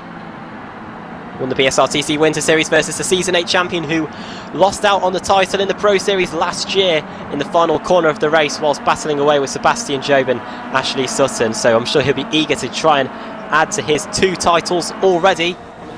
Got St Patrick's Day today, Alex, so Jamie doing well to make it to the races, I guess, in one piece. Yeah, indeed. Down towards the MG corner. Michael Schellbach closing right up on Svidovic. Svidovic, who hasn't been able to make any inroads really into Sebastian Job. Lap times last time around, Sebastian Job 1:35.3 compared to Svidovic's 1:35.5, so 2 tenths slower. There is damage for Savidovic though. Job's car is in pristine condition, and Savidovic's, let's just say it isn't. Phil Shellback, if there's going to be any moves, I think maybe this time it's going to be Simon Field looking very close on the slipstream. Oh, car coming out of the pit lane as well. The eclectic motorsports cars there. Damage Of Whitehead, but he's thankfully not going to be joining the pack, well, not at the front anyway. And look at Simon Field, he's definitely harassing the back of Shellback. Shellback's having to take a very defensive line there into turn 2, and now heading out onto this really quick section. It's a fantastic section of the track to drive, especially in a Kia Optima, I do believe. We'll see if Field can get a run. And down towards the hairpin. Let's have a look then. Not quite close enough to harass Shellback significantly into a mistake at the Honda corner. He's right with him though. We'll see if he's able to get anything set up through the Hayshed and up towards Lukey Heights. He's going to get a run, late apex there, off the corner, and now through this left-right S's section up towards the top of the hill at Lukey Heights. And it's very difficult, Adam, that section through Siberia. And it's a corner that just goes on and on and on. Like a bit like this one here at Lukey Heights. Very difficult in the Kia Optima. Thought about it. It's just so difficult to keep the car to just carry any sort of speed through that corner, because you go slightly wide, Alex, and you'll know about this from the Grand Prix series as well. You know, you just go out into no man's land a bit. That's it. I mean, so you need to use the camber of the corner really to help pull yourself around. And it's going to be a victory for Sebastian Job. Unlikely victory after what happened in qualifying, but yeah, he takes the reigning series champion, takes his first win of the season. A great drive from him. Savidovic in second place. That's two podiums tonight for him. Michael Shellback doing a fantastic job to get to third. Fourth, Simon Field, and Alex Smolensky in fifth. Yeah, sorry about that, guys. The finish sort of took us a little bit by surprise. We're not used to these shorter races in the Pro Series, at least. So I do apologise for that quick call of the finish there. But Sebastian Job does take the victory, first one of the season. So we've had two former champions taking the checkered flag first in the first two races. So Job from Savidovic from Shellback. Then Field, Smolensky, Janowski, Fluke, Katz, Cunniff, Balfour, the top 10. Adam, we do that stat where we see who's finished inside the top 10, who started there. 1, 2, 3, 4, 5, 6 drivers finished within the top 10, including Ross Balfour, the pole sitter, who was a bit unlucky, if I'm honest, finished. Yeah, it was unlucky from Balfour. He was right up at the front the entire race. It was just that moment where he was with Stalin Chepelevsky just over halfway through the race that really settled it for him. He managed to finish in 10th. Chepelevsky as well finished 11th. So those two really suffered there from their battle going through Stoner Corner. And yeah, Balfour finished in 10th from starting on the pole. He had a good shot taking the win though, and I think he's definitely going to be one to watch if he continues racing in the BSRC this season. Friction Racing have definitely got a good reserve driver on their hands here. Yeah, it was definitely good feisty performance as well. One of the important things, Alex, is when you come into a series like this, you've got to show that you're not really afraid of anybody, and that's what he did indeed. Yeah, just, you know, he's didn't hesitate. Oh God, there's a traffic jam coming into the pits. There's he just didn't hesitate, did he, whatsoever, just to throw it out the inside a couple of times there. And doesn't matter if you pass champions, you know, he'll have a go, which is exactly what you want to see. He's overtaken, previous champions and not showing any sort of trepidation in that respect. So, Adam, could you take us through then the result of round 2? Yes, so let's have a look then. Sebastian Job takes his first win of the season, the second race of the night. The reigning series champion back on top. Wojciech Savidovic in second. Third, Michael Shellback. Fourth, Simon Field. Fifth, Alex Smolensky. Sixth, Julian Janowski. Seventh, Jamie Fluke. Eighth, Andreas Katz. Ninth, Colin Cunniff. And Ross Balfour, the pole sitter, in the end finished in 10th. 11th, Stalin Chepelevsky. 12th, Rob Vag. 13th for Richard Gore. 14th, Matt Bunn. 15th, Dan Kraft. 16th, Nick McCarron. 17th, Paul Smith. 18th, George Simmons from 46th on the grid. Definitely working his way through, as did Jamie Rushworth. in 19th, 20th Scott Malcolm, 21st Michael Hall, 22nd Laura Bond, 23rd Lee Berridge, 24th Steve Heppard, 25th it is Ray Alfala, 26th from 42nd for Kip Stevens, 27th Craig Evans, 28th Dan Blake, 29th Liam Atkins, and in 30th Nathaniel Simpson, 31st Roy Vervaeke, 32nd Ben Hackerson from 5th, had a bit of contact there, 33rd for Sharon Kaiser, 34th for Stuart Atkinson, 35th Rob Plumley, 36th Steve Richardson, and let's have a look at the cars that are 1 lap down or more. Also met car in 37th of Rob Graham, 38th for Jay Wright, 39th Pete Newman, not a good start for him in the Simpson racing car, 40th Andrew Whitehead in the Eclectic Motorsport team, 41st our race 1 winner David Baker, not often you see him getting a 0 in the BSRTC, 42nd Ashley Sutton, 43rd Martin Brandon, 44th the Pram Series champion from last year John Roberts, 45th Cesare Rizzo, 46th Dan Hunt, and then at the back Ken Bracey in 47th. The top am in this race is, as I look through, I think it was probably Richard Gore again in 13th place. I think that is right. Yes, it is. So Richard Gore, 2 Pro-Am victories in a row. Yeah, so yeah, he's doing the business, isn't he? As we thought he might at the start of this championship. So, Alex, I'll hand it over to you then for the reverse grid. We have Daniel Craft in 15th, Nick McCarron 16th, Paul Smith 17th, George Simmons in 18th, Jamie Rushworth 19th. You know, those two actually started 46th, 44th and finished 18th and 19th, so credit there definitely to them. Scott Malcolm 20th, Michael Hall 21st, 22nd Laura Bond, 23rd Lee Berridge, 24th Steve Hefford, 5th Ray Alfala, and 26th for Kip Stevens. Here we go then, second time of the night. Who's it going to be? Where's it going to end up? There's 26, looking like 18th, maybe 22nd. I think it's just, 22nd place it is. Laura Bond then goes onto pole position for the third race of the evening here. Michael Hall second, Scott Malcolm third, Jamie Rushworth fourth, and George Simmons in fifth. Right. Great work, actually, for those people who had to get there, all the way from the back. They've been rewarded now with a decent grid place as well. So that's awesome what a good drive. What a good drive does, Alex, isn't it? With Jamie and George there. I mean, that's pretty good. I mean, 28 places gained there and still not inside the top 15. And the thing is that that can salvage their night, as far as the points go, and the fun factor as well. You can have a bad race, but you get a reasonable one in the second one, and then you get yourself a reverse.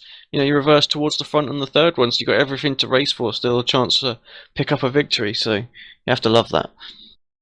All right, and what we have to love is that there's still 2 races left tonight. So we'll be back here in a few minutes' time here on Apex Racing TV, iRacing Live, and Motors TV. It's the iRacing British Sim Racers Touring Car Championship.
iRacing.com is a sim racing game that combines a true-to-life racing experience with an online community of virtual racers from all over the globe.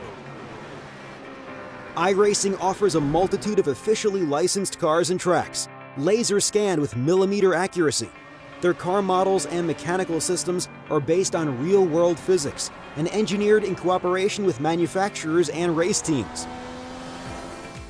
iRacing's web-based interface allows members to compare stats and test drive any combination of car and track instantly. Their skill license system ranges from rookie to pro, ensuring members are always pitted against those with similar skill sets.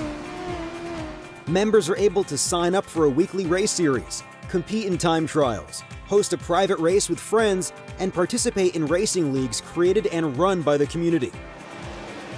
With over 60,000 members, iRacing works in partnership with renowned motorsport organizations like SRO Motorsports Group to deliver virtual races based on the real-life Blancpain GT series.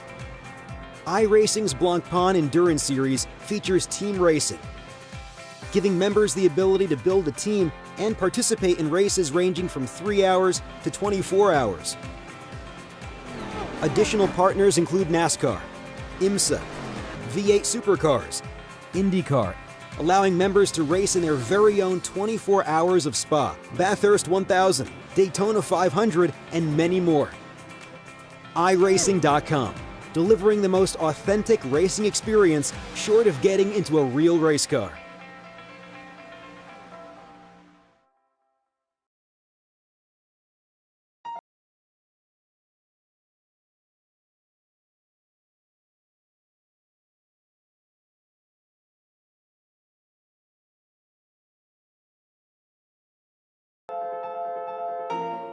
For iRacing to get Le Mans is huge. I mean, this is a unique event, a unique track where, half of the track is public road, so you can never test on it, you never get experience on it, and it's 8 miles in length, 4-minute lap time in a GT car. So, even if you're here for an hour of testing, that's only 15 laps, and you're only going to see the corner 15 times that day.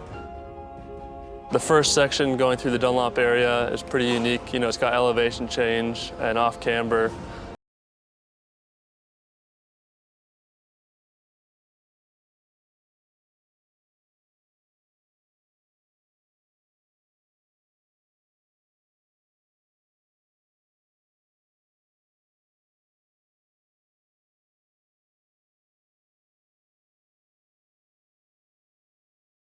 Together in the last week leading up to this race. So it was a real scramble to put everything together.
iRacing.com is a sim racing game that combines a true-to-life racing experience with an online community of virtual racers from all over the globe. iRacing offers a multitude of officially licensed cars and tracks, laser scanned with millimeter accuracy. Their car models and mechanical systems are based on real-world physics and engineered in cooperation with manufacturers and race teams. iRacing's web-based interface allows members to compare stats and test drive any combination of car and track instantly. Their skill license system ranges from rookie to pro, ensuring members are always pitted against those with similar skill sets. Members are able to sign up for a weekly race series, compete in time trials, host a private race with friends, and participate in racing leagues created and run by the community. With over 60,000 members, iRacing works in partnership with renowned motorsport organizations like SRO Motorsports Group to deliver virtual races based on the real-life Blancpain GT series. iRacing's Blancpain Endurance Series features team racing, giving members the ability to build a team and participate in races ranging from 3 hours to 24 hours. Additional partners include NASCAR, IMSA, V8 Supercars, IndyCar, allowing members to race in their very own 24 hours of Spa, Bathurst 1000, Daytona 500, and many more. iRacing.com, delivering the most authentic racing experience short of getting into a real race car.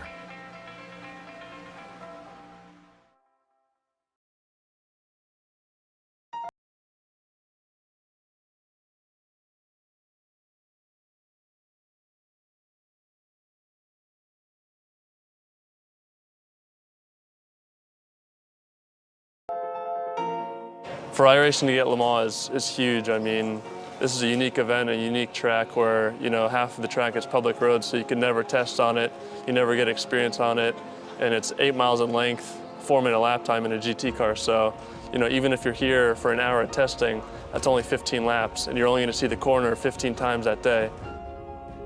The first section going through the Dunlop area is pretty unique. It's got elevation change and off camber. Then you go down Mulsanne into the chicanes, and the straights are unbelievably long. It's a tricky track, and every year I've come here, this is being my 4th year, you learn something new every time. We've wanted to add Le Mans to iRacing for a long time, and we've really been working hard towards it for the last 5 years. But really, things only came together in the last week leading up to this race, so it was a real scramble to put everything together. The majority of Le Mans is public roads, so when they're preparing for the 24-hour race, it's really the only time that we can visit to laser scan and photograph the track so that we can recreate it in iRacing.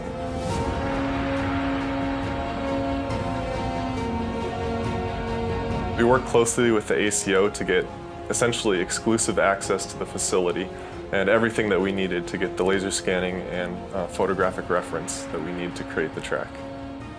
We were very fortunate to be at Le Mans at the most important time of the year and gain that experience of being there. And we're going to really do the best we can to put that into our work and making sure that the Le Mans in iRacing is the best Le Mans, the most exciting and accurate recreation of the track possible.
iRacing.com is a sim racing game that combines a true-to-life racing experience with an online community of virtual racers from all over the globe. iRacing offers a multitude of officially licensed cars and tracks, laser scanned with millimeter accuracy. Their car models and mechanical systems are based on real-world physics and engineered in cooperation with manufacturers and race teams. iRacing's web-based interface allows members to compare stats and test drive any combination of car and track instantly. Their skill license system ranges from rookie to pro, ensuring members are always pitted against those with similar skill sets. Members are able to sign up for a weekly race series, compete in time trials, host a private race with friends, and participate in racing leagues created and run by the community. With over 60,000 members, iRacing works in partnership with renowned motorsport organizations like SRO Motorsports Group to deliver virtual races based on the real-life Blancpain GT series.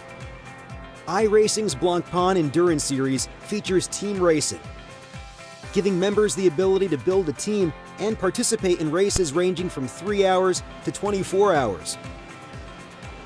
Additional partners include NASCAR, IMSA, V8 Supercars, IndyCar, allowing members to race in their very own 24 hours of Spa, Bathurst 1000, Daytona 500, and many more. iRacing.com, delivering the most authentic racing experience short of getting into a real race car.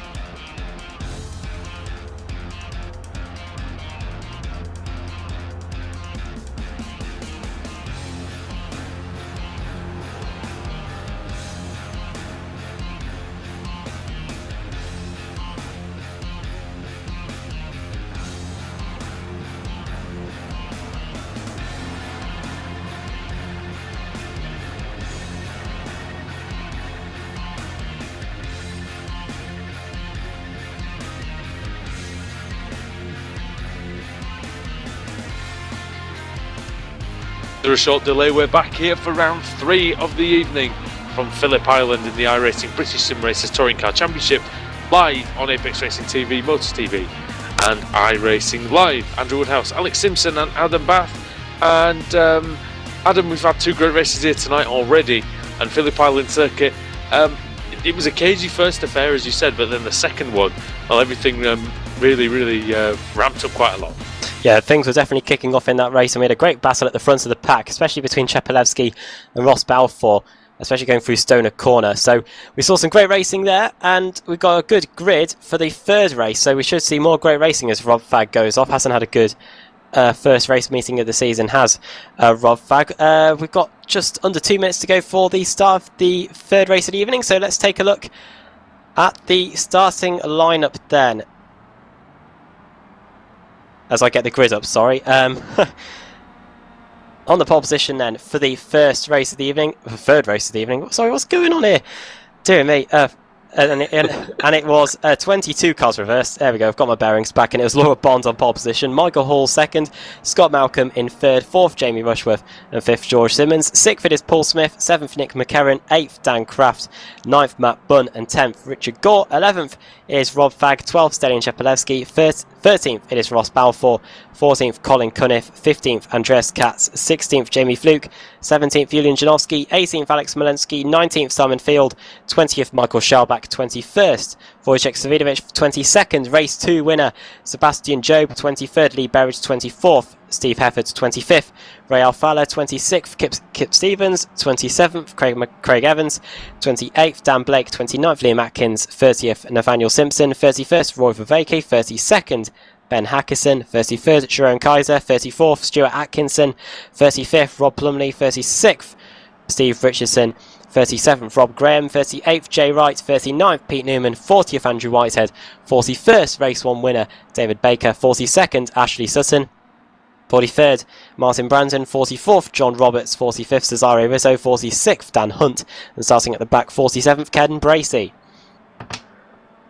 Alright, so 47 cars going to start this one. Some big names near the back as well. And Alex, I'll bring you in. iRacing World Championship driver, of course.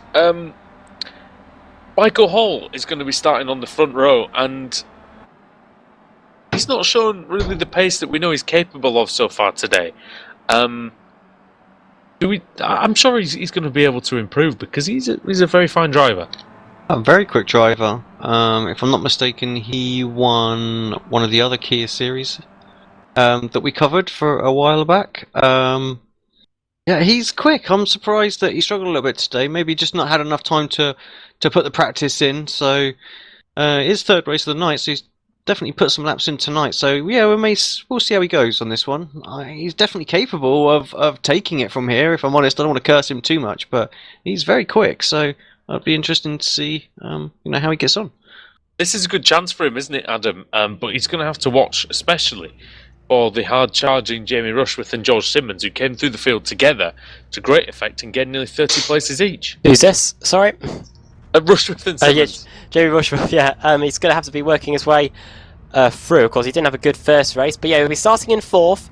Laura Bond, former teammate, in front of him. Michael Hall, Champions of the Future experience, and Scott Malcolm, experienced in the BSR TC as well with Laser Tools and now with Macatech, and George Simmons, very good in the BSR TC Winter Series. And here we go, yes.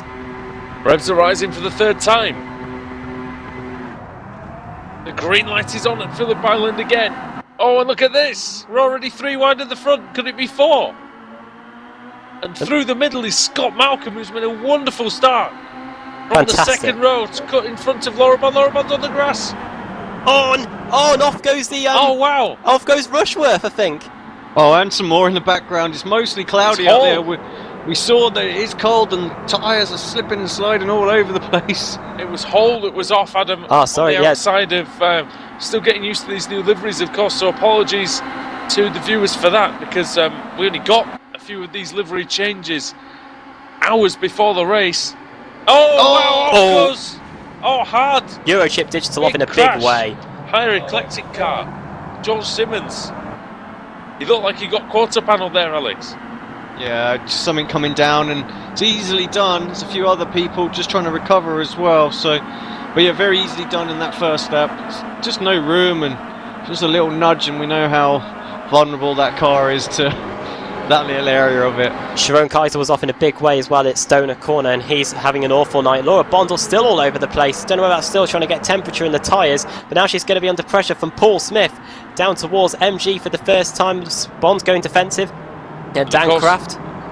And of course, Alex, it's all a big sort of vicious circle, because you go off and you get, your tyres are cold, so you go offline, then there's marbles, and then you get dirt on the tyres.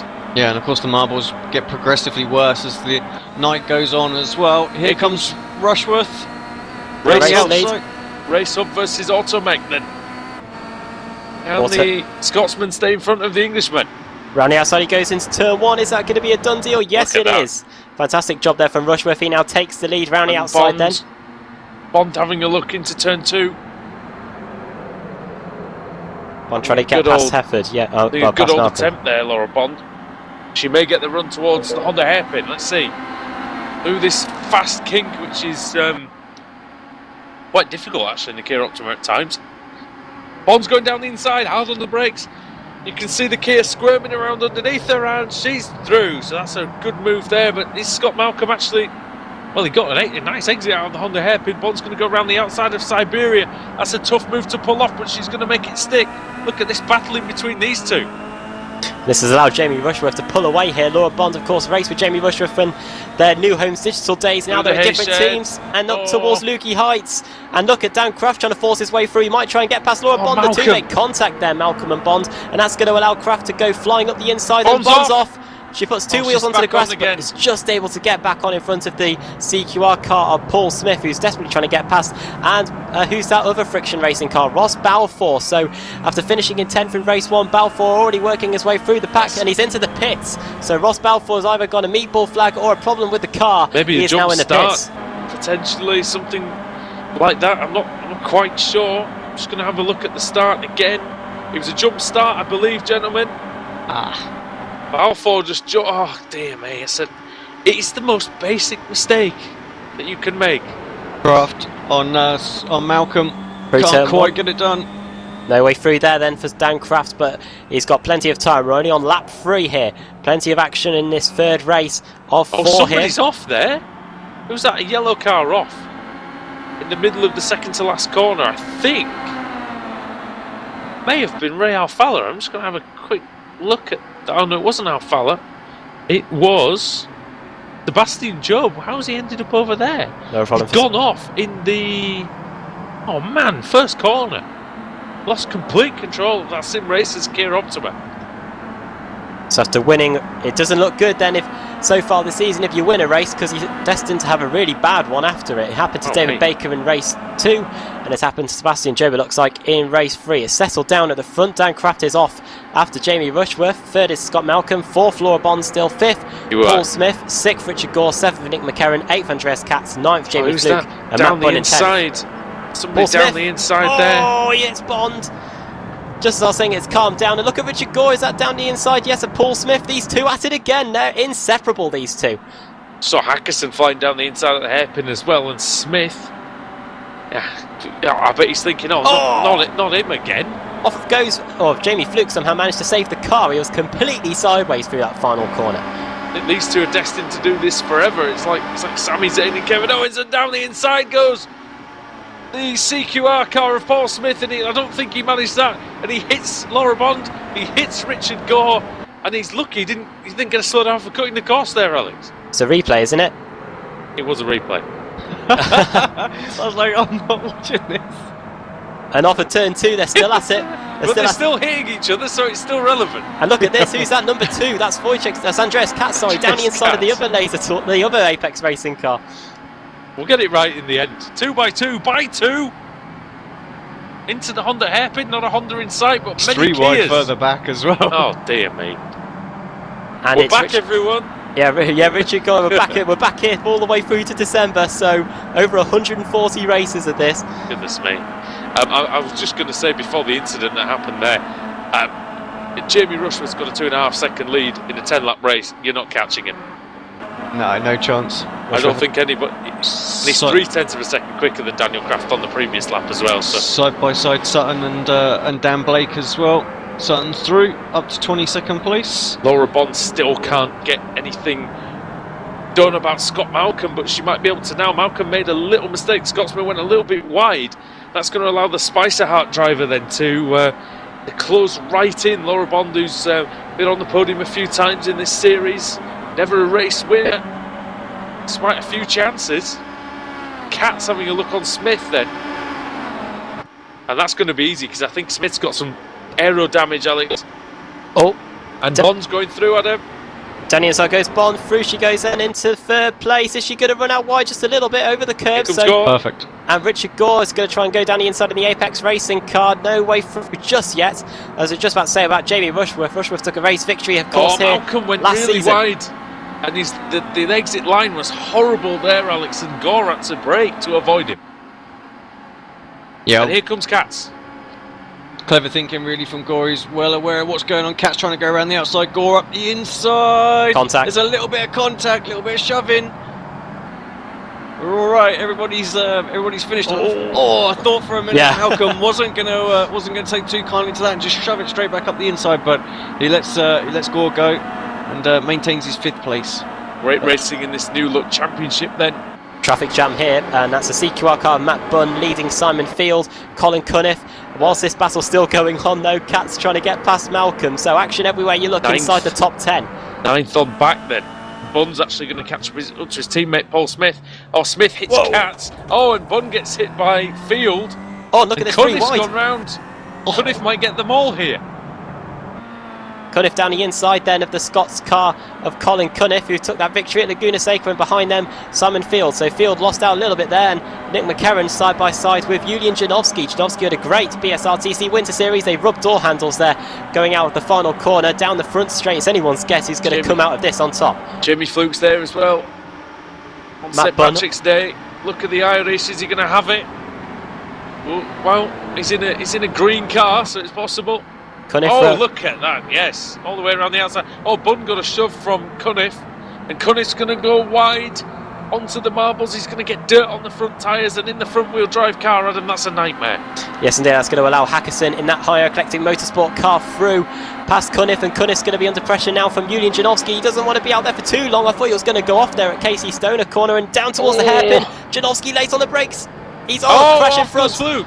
And off goes Jamie Fluke. It definitely wasn't the look of the Irish there. It was punted there, I think. And Stevens and oh, goodness me, I'm losing everyone. I'm losing all the cars here. There were two yellow cars hitting each other. I think it was Stevens. It wasn't Stevens, it was... I will sort it out. It was Ray Alfalla and Sebastian Job, I think, who had contact. Teammates there in Sim Racer Magazine, and off goes Bunn. Matthew Bunn. First season in the Pro Series properly, at least. He did compete, I think, in 2015 in a few rounds at Spa-Francorchamps. Good job, Ben. Look at this, they're all knocking spots off each other here. Look at this down into MG. That's Lee, it's not Lee Berridge. I'm sorry guys, I'm completely losing track of who's who here. Jamie Fluke, Wojciech Savidovic, Liam Atkins, Kip Stevens, they're all battling at it going through the final corner then. Eurochip digital car there of not Dan Blake, it's Wojciech Savidovic. So Fluke and Savidovic going at it. These two Irish, of course, across the line they go on to lap 7 of 10. Side by side. 26th place. So 21st place. He was in 26th place. He just made 5 places up on that last lap. As through he tries to go on the 7 car, and that is Kip Stevens. Stevens blinking just a little bit there. Through, and Savidovic goes a little bit wide. That's going to allow that CQR Academy team car there of Liam Atkins. He's making his debut in the BSRTC tonight. A bit of an opportunity to get through 2x2 once again, then through Stoner corner, heading down towards the Honda hairpin. I thought I heard a bit of contact as well in front. There probably was. As wow! 3 wide into the corner. That's 64 incredible. of Stuart Atkinson. And Atkinson well off and into the gravel at the Honda hairpin. He will get out of there, but big misjudgment that time. Yeah, and it's problem Cats for Paul. and Bond for 4th and 5th place right now. Cats gets himself up and into 4th. This is where 4 races, Alex, doesn't make it easy for us, because there's even more tight racing and even less chance to figure out who's who and where is where. They're all checking up. Look going at this into battle. MG. That's got to be Alfalla Netco's. Tech cars, the 8 car, Chepelevsky, who's been... That Kia Optima has been pretty lively for him this evening, but he was hit there from behind. I'm not exactly sure what happened to him, but we may see that in the again. final corner, and it's Sebastian Job and another car he's off. into the wall massively. Sebastian, he's on his roof in the middle of the track. Everybody! Oh my word, here Get comes off the number 4. track! Savidovic, and oh my word, here comes the collecting, and he's off. Oh god! And breathe. I thought for a minute. Oh my goodness me. That's the worst Sebastian possible Job. car to roll over there. And Ray Alfalla's now going at it with Lee Berridge going, there's smoke as well from the car. And Ray Alfalla getting very sideways there through turn 2. Just trying to keep up talking about what's going on. He gets a nice run, Alfalla. He's still under pressure from Cunniff. He's going to have the slipstream on the 54. That is Lee Berridge. Engine all direct this season for Berridge. He was in Eurochip Digital. And Alfalla and Cunniff still continue to battle through Siberia then. Cunniff was very Cunniff's lucky not to go off there. Yeah, he was really lucky, because again, it's another one of those corners. It's just like turn 1. If you go off there, there's little to no chance of returning in any quick time. Richard Gore and Andreas Katz about to go at it for 2nd place. About to start the penultimate lap as well. Yeah, Chepelevsky survived that as well. He's 15th now, but yeah, Gore and Katz, the final spot on the podium. Laura Bond is in a very good 5th indeed, and Ben Hackerson up to 6th from 32nd in 8 laps of a race. It's impressive. That's phenomenal work from Ben Hackerson. We don't expect anything different also from Ashley Sutton, 42nd to 10th. He might have gained more positions on this lap, of course, but here comes Katz. We were singing the praises of Hackerson all throughout the Winter Series, and this has proved it, and Katz is through as well, and we never stop singing the praises of Andreas Katz, because he is a 2-time champion as it is. Hackerson, was Hackerson an AM driver last season? Well, he's definitely a pro this season. He was an AM driver, I believe, in seasons, possibly season 7 and maybe season 8, 2014. But then I don't think he contested the season last season. But out of the Winter Series, I think he was an AM there. But he's pro this season for Eclectic Motorsport. Richard Gore then has lost the position to Katz. And yeah, Ben Hackers doing a fantastic job so far for Eclectic Motorsport on their debut in the series. Well, there's debuts, there's past champions, there's returns, and this is the full. The Winter Series was extremely good. This is the full strength field that we wanted, Alex, and this is the competition that makes the iRacing British Sim Racers Touring Car Championship the best in the world. Yeah, absolutely, no doubt. I mean, 20 cars still covered by 20 seconds. I mean, you just don't get that kind of level of close racing anywhere else. And then the next 15 cars behind them covered by another 7. Oh, Berridge and O'Falla's getting the knack of this touring car racing, going into the back there of the engineer director of Lee Berridge. Well, Ray O'Falla, he's used to close racing, Alex, on the oval in the NASCAR World Championship. Yeah, no doubt. And Phillip Island, one of the more simple road courses. But Ray's a road World Championship driver in his own right. Remember that as well. It's turn 1 it goes. Was, and very, very quick driver. And turning right. Oh, he gets it! Oh, the O'Falla Tech car. Getting hit. He holds it. They're both off, does he? Oh, he's going to hit. No! There goes O'Falla. And I tell you what, those 2 cars of Colin Cunniff and Nick McCarron were so lucky because they had 2 cars coming at them from different angles. That is the first commentator's curse of 2016. Yeah, sorry, Ray. Sorry, Ray. Well, there goes our seat in the oval team for coming seasons, I think. Well, final lap of the race then. Jamie Rushworth leading by over 3.5 seconds from Dan Crafts. Not put a foot wrong, Jamie Rushworth. Stayed out of trouble. There it is at the start of the race, and has now been able to extend his lead at the front. Took a victory here last season. Looks like he's about to do so again. Anything else happening inside the top 10? Looks pretty calm. Yeah, I think it is, and it's been plain sailing for Jamie Rushworth. He started 4th on the grid for race 3 of the evening, and he's going to win the race for the first time this season. He's going to be the 3rd former champion to win on the opening night of the iRacing British Sim Racers Touring Car Championship. Jamie Rushworth wins.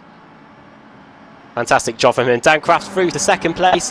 Hadn't had a good first 2 races, but gets it done there. Andreas Katz 3rd, takes the final spot on the podium. Richard Gore coming through in 4th. Roy Bond 5th. Hackerson 6th in the end, and he's very happy with that. You can tell there, coming across the line. Janowski 7th, 8th for Simon Field, 9th Scott Malcolm, 10th. In the end, it was Ashley Sutton. Any other battles going on, Alex? Yes, Smolenski just lost a place on coming out the final corner and got onto the grass, and he lost a place. I think it was to Dan Blake that he lost that to. So Berridge beat into the line as well.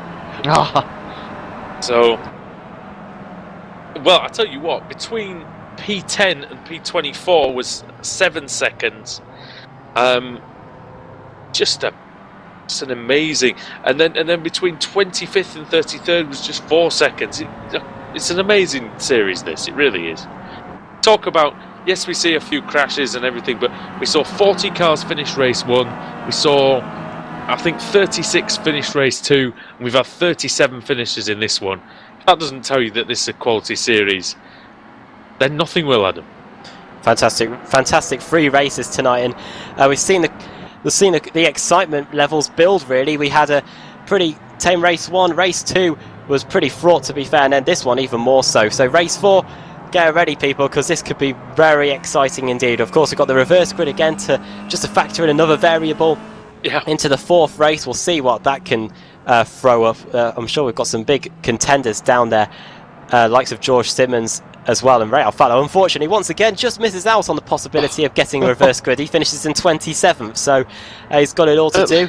At least if he crashes, it would have been nice to get a bit of luck and manage to get into the reverse grid places. But alas, not this time for Ray. But we'll go through the contenders here. So Kip Stevens 15th, 16th Craig McLeod Evans, 17th Wojciech Savidovic, Liam Atkins in 18th, Dan Blake in 19th, 20th Lee Berridge, 21st Alexander Smolenski, 22nd for Pete Newman, 23rd is Paul Smith, 24th Rob Plumley, Andrew Whitehead in 25th, and George Simmons in 26th. Alex, spin the wheel, my friend.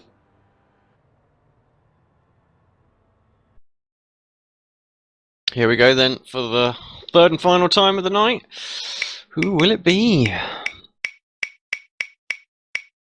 22nd gone, 25th gone, 17th. Will it make 23rd? Oh, that's close. It does. 23rd. Paul Smith! Paul Smith will go on to pole position then for the fourth and final race of the evening. Pete Newman second, Alex Malensky third, Lee Berridge fourth, and Dan Blake in fifth. And Paul Smith will be happy to know that he will start 19 places ahead of Richard Gore on this one, so he shouldn't encounter him at any point, you wouldn't think. So I'm sure they'll get together at some point. At some point. Are we going to get Alex, the fourth former champion, winning the race in the first round of the season? We've got Andreas Katz still, Kip Stevens, Jamie Fluke. Any Nice, one of those guys could win another race, and we could have four champions. Yeah, I mean, I hope so. You know, that'd be a nice little stat to have for the first race. It would, and if it could be four different drivers, Adam, as well, that could be pretty cool as well. Yeah, 4 different drivers in the first 4 races. I don't know the stats. I'll have to look at that during the commercial break about how long we managed to keep up that stat for last season. But it'll be great to see it again. Wojciech Savidovic still yet to take a win yet this season. So he's also in that. He's up there at the front. So yeah, he's up there. The only driver I think we're missing is Dacoba Lopez, and I'm sure we'll see him at some point during the season. And he can get a win as well. Isn't he? He's usually about. Yeah, he showed up for this race last season. In fact, got a race victory, but yeah, not here this time. He's the only former driver not on the grid. So yeah, great to see all the former champions back, and we're in for another fantastic race. We'll see what happens in race 4. Alex, it just shows the quality of this field, actually.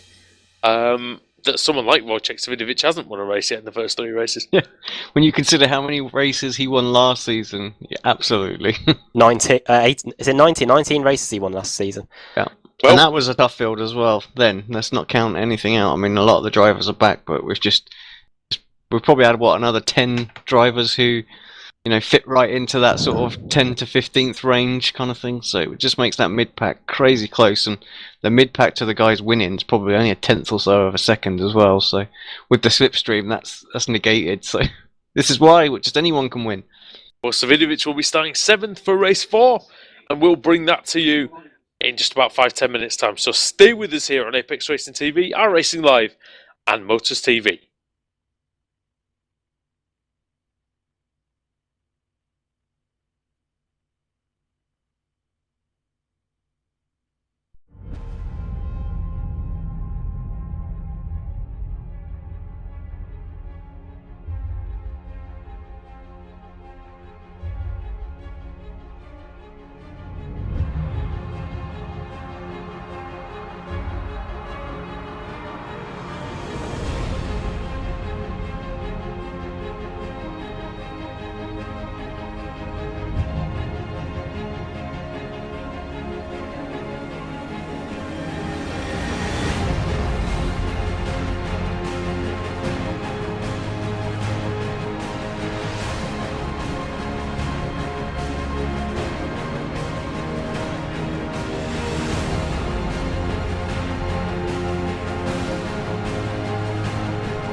iRacing.com is a sim racing game that combines a true-to-life racing experience with an online community of virtual racers from all over the globe. iRacing offers a multitude of officially licensed cars and tracks, laser scanned with millimeter accuracy.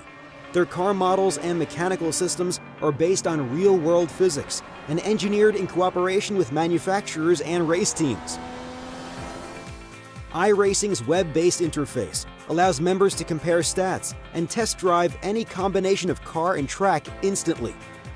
Their skill license system ranges from rookie to pro, ensuring members are always pitted against those with similar skill sets.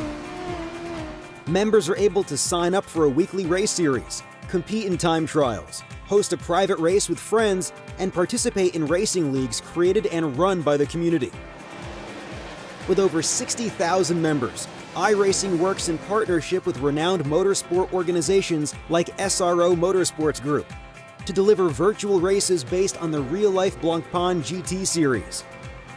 iRacing's Blancpain Endurance Series features team racing, giving members the ability to build a team and participate in races ranging from 3 hours to 24 hours. Additional partners include NASCAR, IMSA, V8 Supercars, IndyCar, allowing members to race in their very own 24 hours of Spa, Bathurst 1000, Daytona 500, and many more. iRacing.com, delivering the most authentic racing experience short of getting into a real race car.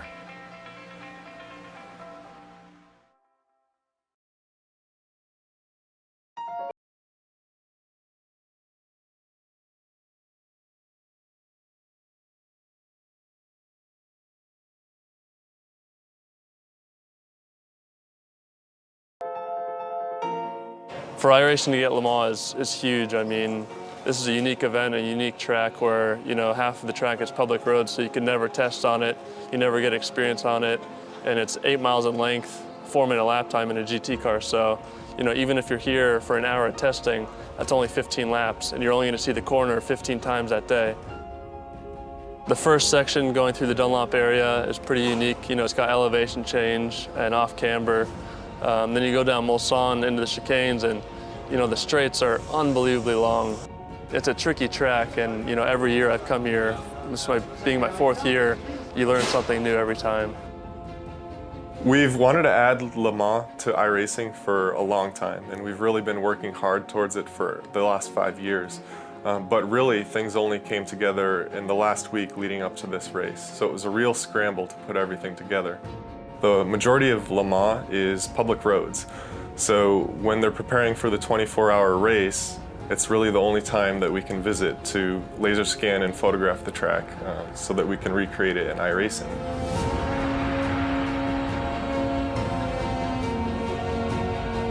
We work closely with the ACO to get essentially exclusive access to the facility and everything that we needed to get the laser scanning and photographic reference that we need to create the track. We were very fortunate to be at Le Mans at the most important time of the year and gain that experience of being there. And we're going to really do the best we can to put that into our work and making sure that the Le Mans in iRacing is the best Le Mans, the most exciting and accurate recreation of the track possible.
iRacing.com is a sim racing game that combines a true-to-life racing experience with an online community of virtual racers from all over the globe.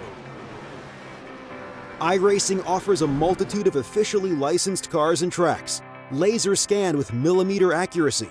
Their car models and mechanical systems are based on real-world physics and engineered in cooperation with manufacturers and race teams. iRacing's web-based interface allows members to compare stats and test drive any combination of car and track instantly. Their skill license system ranges from rookie to pro, ensuring members are always pitted against those with similar skill sets. Members are able to sign up for a weekly race series, compete in time trials, host a private race with friends, and participate in racing leagues created and run by the community. With over 60,000 members, iRacing works in partnership with renowned motorsport organizations like SRO Motorsports Group to deliver virtual races based on the real-life Blancpain GT series. iRacing's Blancpain Endurance Series features team racing, giving members the ability to build a team and participate in races ranging from 3 hours to 24 hours. Additional partners include NASCAR, IMSA, V8 Supercars, IndyCar, allowing members to race in their very own 24 hours of Spa, Bathurst 1000, Daytona 500, and many more. iRacing.com, delivering the most authentic racing experience short of getting into a real race car.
iRacing.com is a sim racing game that combines a true-to-life racing experience with an online community of virtual racers from all over the globe.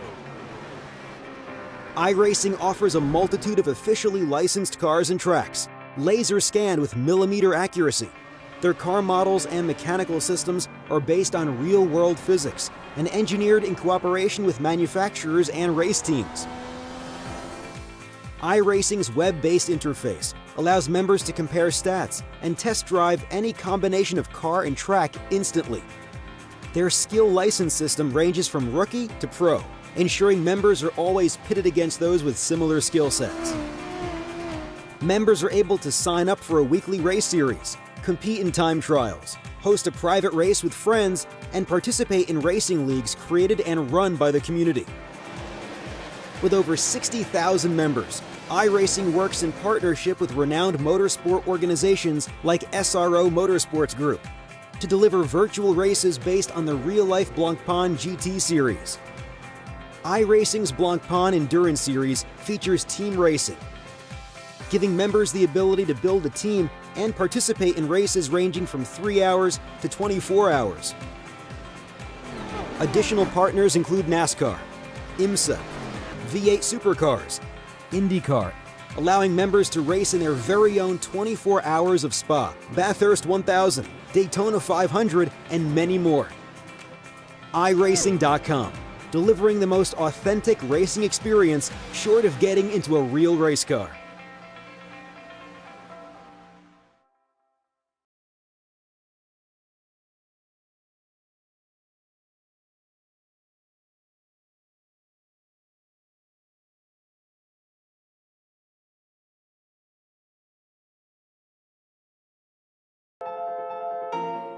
For iRacing to get Le Mans is huge. I mean, this is a unique event, a unique track where, half of the track is public road, so you can never test on it, you never get experience on it, and it's 8 miles in length, 4-minute lap time in a GT car. So, even if you're here for an hour of testing, that's only 15 laps, and you're only going to see the corner 15 times that day.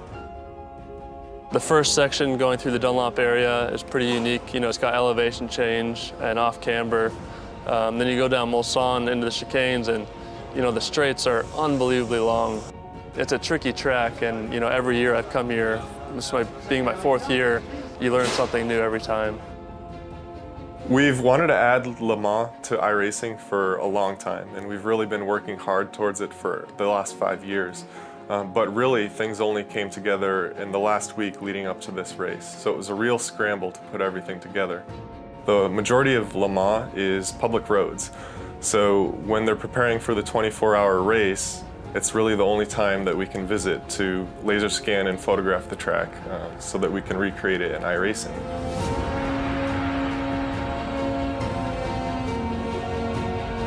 We work closely with the ACO to get essentially exclusive access to the facility and everything that we needed to get the laser scanning and photographic reference that we need to create the track.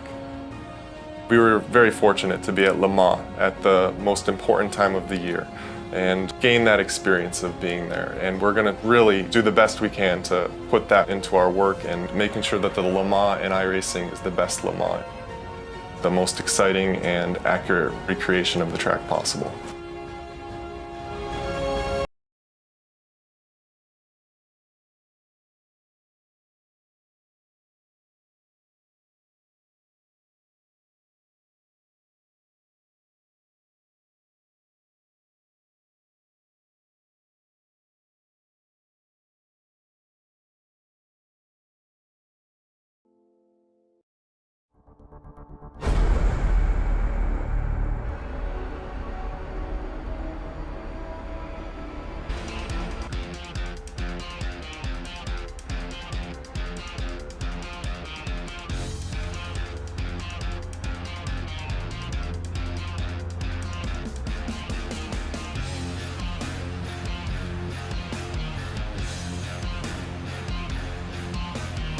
Hello again everybody, thank you for your patience in waiting for this final race of the iRacing British Sim Racers Touring Car Championship. Small technical delays with the iRacing service, but we are back and ready for the final race tonight. Andrew Woodhouse with Adam Bath and Alex Simpson. Alex, I'll bring you in here, and we've had 3 champions winning the first 3 races. What are the chances of a 4th? Well, I hope we get another one, to be honest. I really do. Do you know what I mean? It'd just be a great stat to have, wouldn't it, for the start of the season? Just goes to show exactly what we're going to have moving forward, and level of competition, all that stuff. So, yeah, fingers crossed, I think. And it says that the server is full now. People are unable to join. I'm not sure what that is about. We've had some problems tonight with getting the servers up, definitely. And, there's only 44 drivers here. And the time of day isn't what they expected it to be. So it may be, not entirely sure, but it might be that we have to restart again. We're not sure about that just yet. Well, I'll run you through the. We'll see if there's a resolution for that. We'll look at the Drivers' Championship. It's the first time we've looked at it going into this season. Wojciech Savinovic and Simon Field are joint top at the moment. Dan Kraft in 3rd, Richard Gore 4th, and Julian Janowski in 5th, Chapelewski 6th, 7th, Smolenski 8th, Katz 9th, Fluke, and 10th, Cunniff. It's funny, we haven't. None of the men who've won races are in the top 10 in the championship today.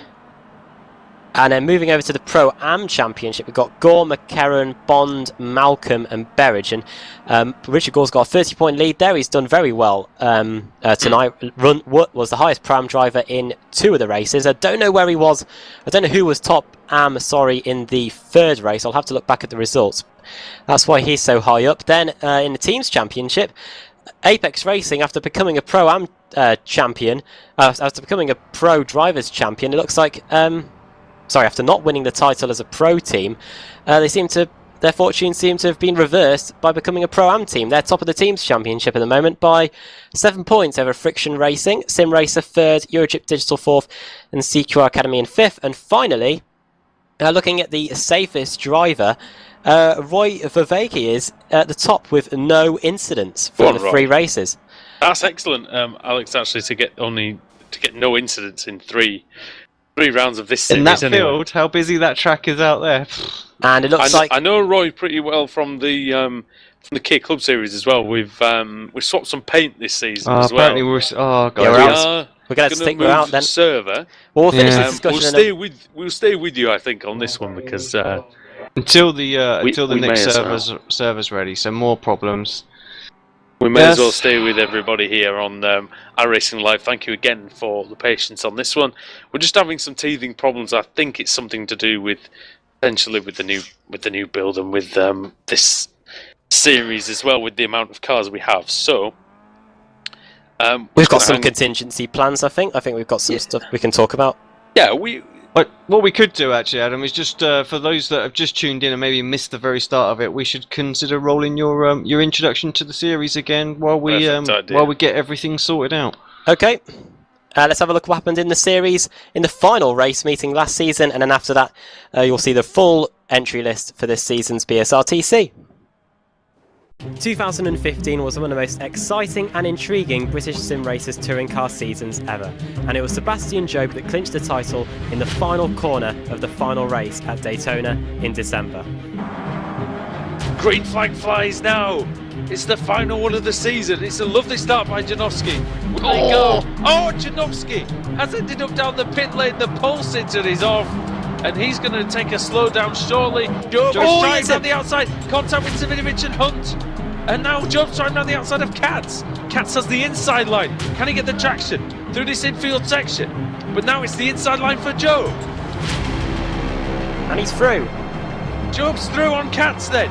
And they all sort each other out again, but Job goes wide. Job goes very wide, and that allows Katz through and Sutton through. Katz is now back in the position he needs to be to win the championship. Robust defending. Oh, this is going to be interesting. Yes, he's hit Ashley Sutton there. The bump and run, he's through. As a plane comes into land behind, and here comes Ashley Sutton. Oh my word! Down the inside he goes. Oh my goodness! He's going to get both of them. He takes off Katz. Katz is off. Sutton is off. Sebastian Job is the 2015 British Sim Racers Touring Car Champion, and controversy reigning here in Florida. And so, on to 2016, it's all changed. New teams on the grid. A lot of the big names have switched teams during the winter break. A new 4-race format get ready for the most wide-open championship of all time. Let's have a look at the teams and drivers that will be on the grid for this year's British Sim Racers Touring Car Championship.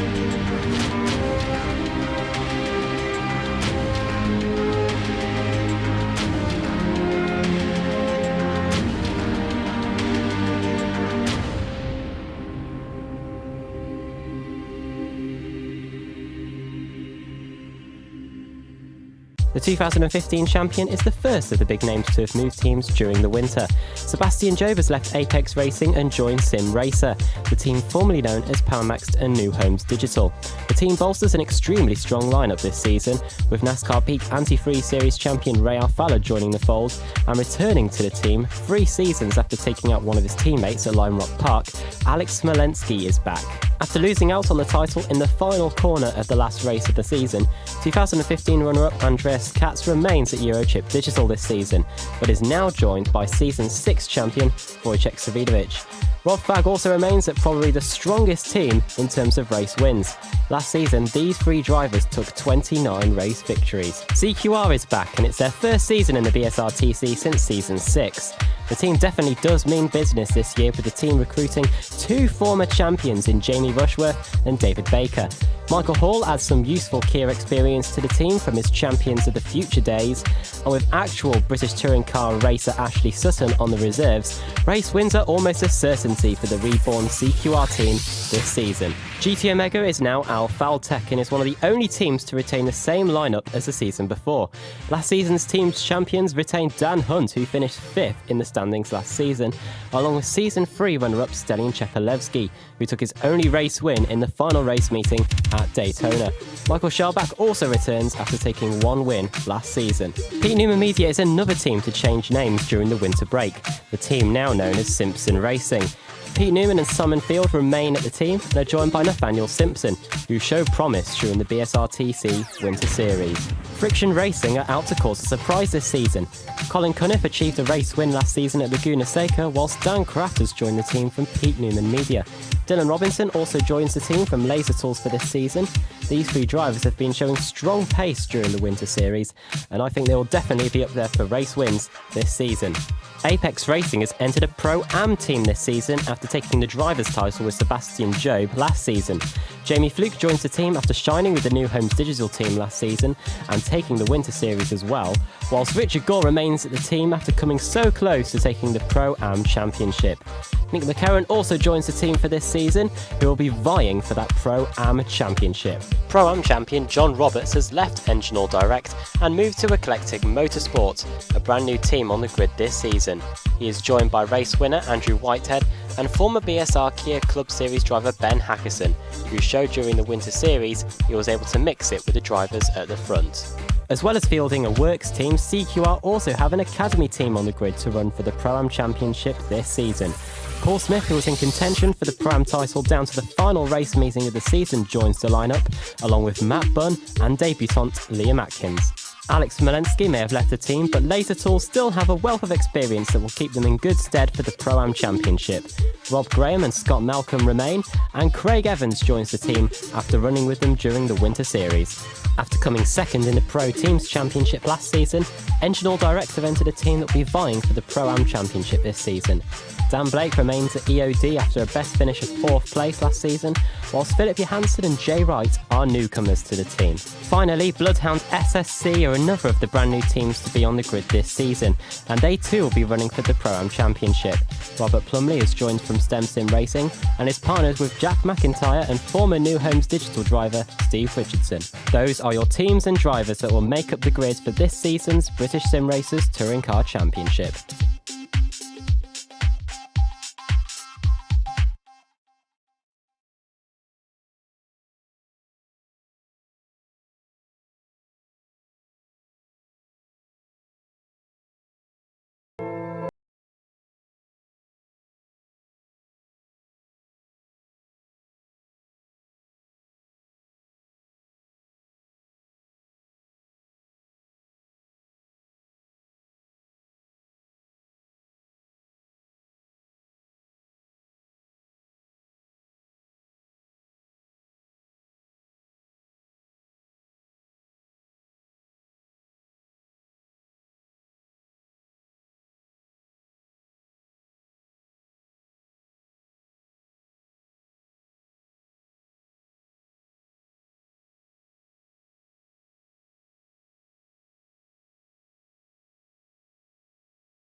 Welcome back to Phillip Island for what's going to be race 4 of the iRacing British Sim Racers Touring Car Championship, but we're just waiting on the session to come up. We just had a few issues here tonight, and like I say, we do apologise for all the inconvenience. Thanks for your patience of sticking with us. Of course, Andrew Woodhouse, Adam Bath, and Alex Simpson here as usual. And well, gentlemen, we've got a few minutes, I guess, to just have a chat about the series. In fact, should we just go over to everybody who missed it the first time, Alex, of how to get started in iRacing and how to join us as well with join us in these competitions? Yeah, well, we still got some iRacing ads on in the background. Apologies first of all, guys, for all the adverts. We'll get a few more different ones for next week. But yeah, so head on over to iRacing.com. From there, you can become a member. You can choose from different membership levels, all the way from just a month to a whole year. And yeah, get yourself a simple, wheel and pedal set. You can be joining the race sessions with us. Well, next week, really. You can start off in the rookie series, do a little bit of NASCAR driving, bit of oval if you fancy, or the road racing, all the way up to the McLaren MP430. Head on over to BritishSimRacers.com if you want to find out about the series as well that we're running tonight. Yeah, what can I say? We'll have a look at the first. We'll have a look at the calendar and the first run of races that takes us up to the 9th of June, where we have our first off week, a rare off week of the series. We start tonight at Phillip Island and we head to the Watkins Glen Classic next week. I think that's the boot layout without the chicane after the S's. I think that's what it is. Then Brands Hatch Indy in time for the start of the British Touring Car Championship. Then we return to the Phoenix Oval, where we saw some great racing there if you watched the Winter Series last season. Then we head to Donington National in time for the second race meeting of the BTCC. Then a week 13 Nordschleife special, where I think we'll discuss that in a minute. Then we head to Barber Motorsports Park, Twin Ring Motegi, Barber Motorsports Park, in fact, where Andrew Woodhouse decided to have a go at the British Sim Racers Touring Car Championship. Ended up on his roof, I think. I did.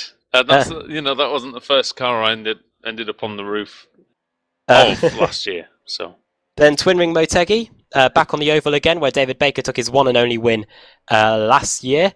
Then Indianapolis Road in time for the Grand Prix of Indy on the road course. Then Virginia International Raceway, Lime Rock Park, earlier than last season. Then Alton Park, the island circuit, where they've increased the grid spaces this season, so it won't be a team race, it will be a 4 points drivers race. And then that takes us to our first off week of the season. So then, Andrew, the Nordschleife special, week 13, yes.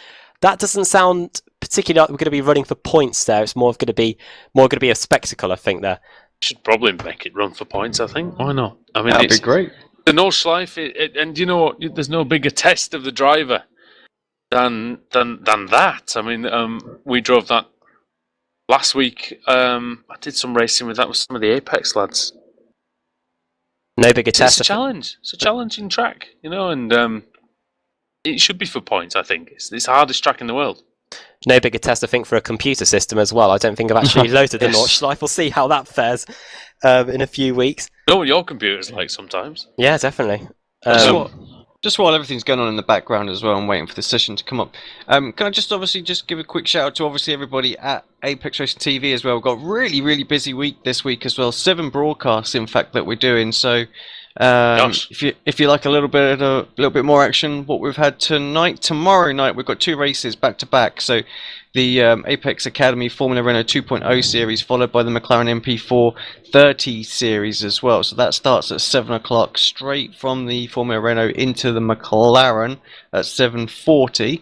And then on Saturday, we've got the BSR World Series as well. So the first round that we'll be covering on that starts at 7:50. These are all GMT, by the way.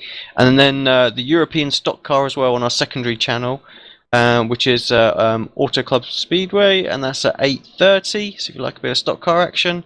Then on the Sunday midday, we've got the Grand Prix Series Sebring race, followed by the BSR Club Series at Silverstone. I say followed by like it's the last one, but we also have got the Twitch streams that we've been doing as well, the how-to setup streams that we're doing for iRacing. So those are on Sunday night, again in the McLaren MP4, followed by Cam in the Formula Renault. So extremely busy week for us this week.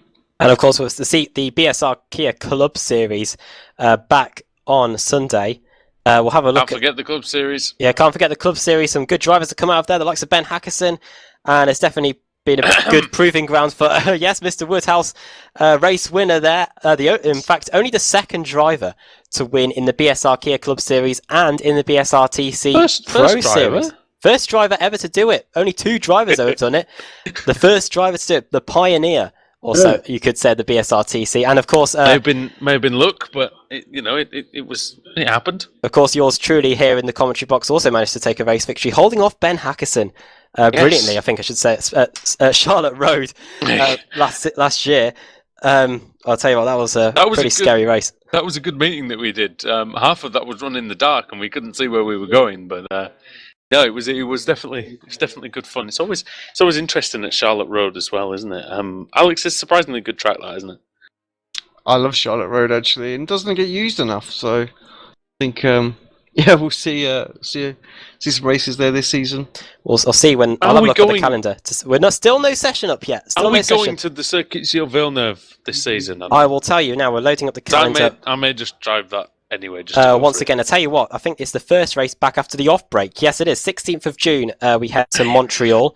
In fact, we go on a run, really, of American circuits. We head to Road America, 23rd, and then on the 30th of June, we're at Summit Point. What was the track you were looking for again? Andrew, when do we head to Charlotte Road? Circuit Villeneuve. Circuit Villeneuve, yeah, 16th of June. Yeah, I'm going to do that one. Charlotte Road actually is not on the schedule this season. Aww. That was a great race. It was there last season, yeah, fantastic race. Some good racing. I'm surprised they haven't, Alex. I mean, I don't know if you've driven them, or I don't know if either of you have driven them, but some of the other road courses on the oval are they any good?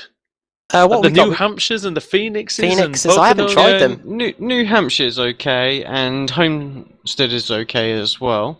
So obviously we know Daytona and Indy. You forget about those. You think of them more as road circuits, but they're not either. They're great circuits too. Are we going to go to Alton Park as well? Because they've changed the iRacing have changed the. Yeah, Adam said, didn't he? The grid slots, haven't they? So you can double up now, so we can have plenty of cars out there. We go to Alton Park on the 2nd of June, which is the final week before the off break. We have a new session. Right, give us a second, guys. We're just going to mute ourselves, but we'll be back in just a moment.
At long last, we reached the final race of the evening here on the iRacing British Sim Racers Touring Car Championship.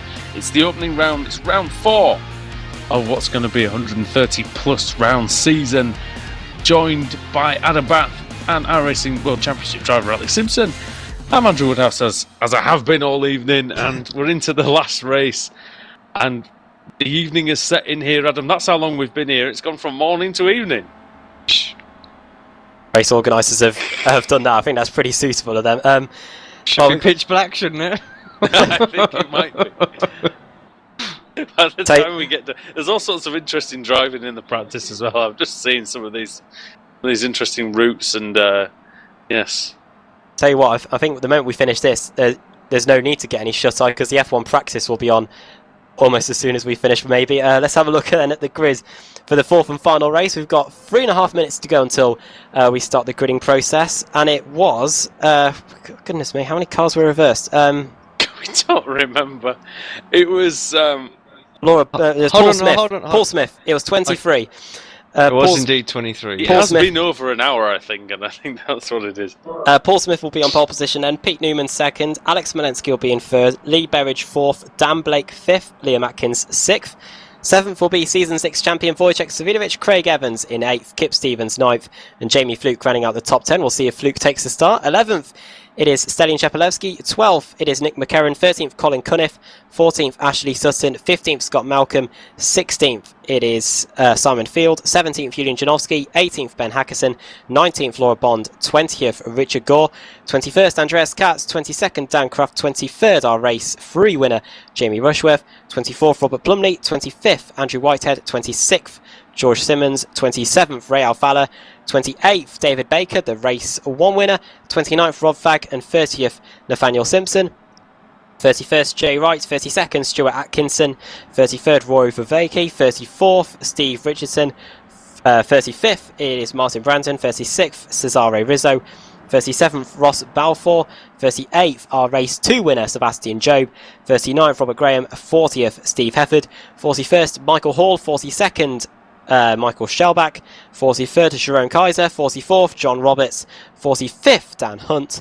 And 46th, Ken Bracey. And for this, lost a couple as well here. For the fourth and final race meeting, we've got 40, 41, 42, 44 cars. We lost 3. So we lost 3. We've lost That's Jamie not bad Fluke, going. Jamie Fluke, Ken Bracey, and Sebastian, is it, as well? No, he's still there. Sebastian Jobe is still there, I think. I know, you might be right. Actually, yeah, I think he has gone.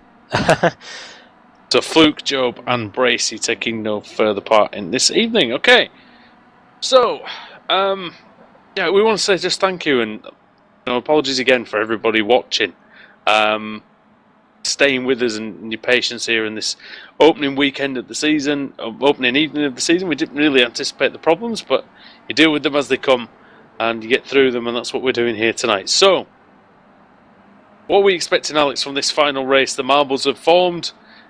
The sky is a little darker. The sun's a bit lower. Is that going to cause a problem? I don't think so, but I think we're expecting lots of shenanigans. Certainly, I mean I think just the weight alone. I think will it's a bit late now. Drivers will be a little bit less patient. They'll just want to get on with things and get it done and dusted now. So commentators will be a bit lethargic. Well, there is that. There's no difference to normal, I guess. There's some of us. But I still think we're gonna see a lot more action in this race than probably we have done. So yeah, get yourself ready, get your popcorn out. I think this is gonna be a good one. I should have got my Red Bull out. Other energy drinks are available, of course. So yes, it should be good though. We've had a good night's racing. I'll be honest, the racing has been excellent tonight, the first week of the season, and following on from the 2015 Pro Series, of course.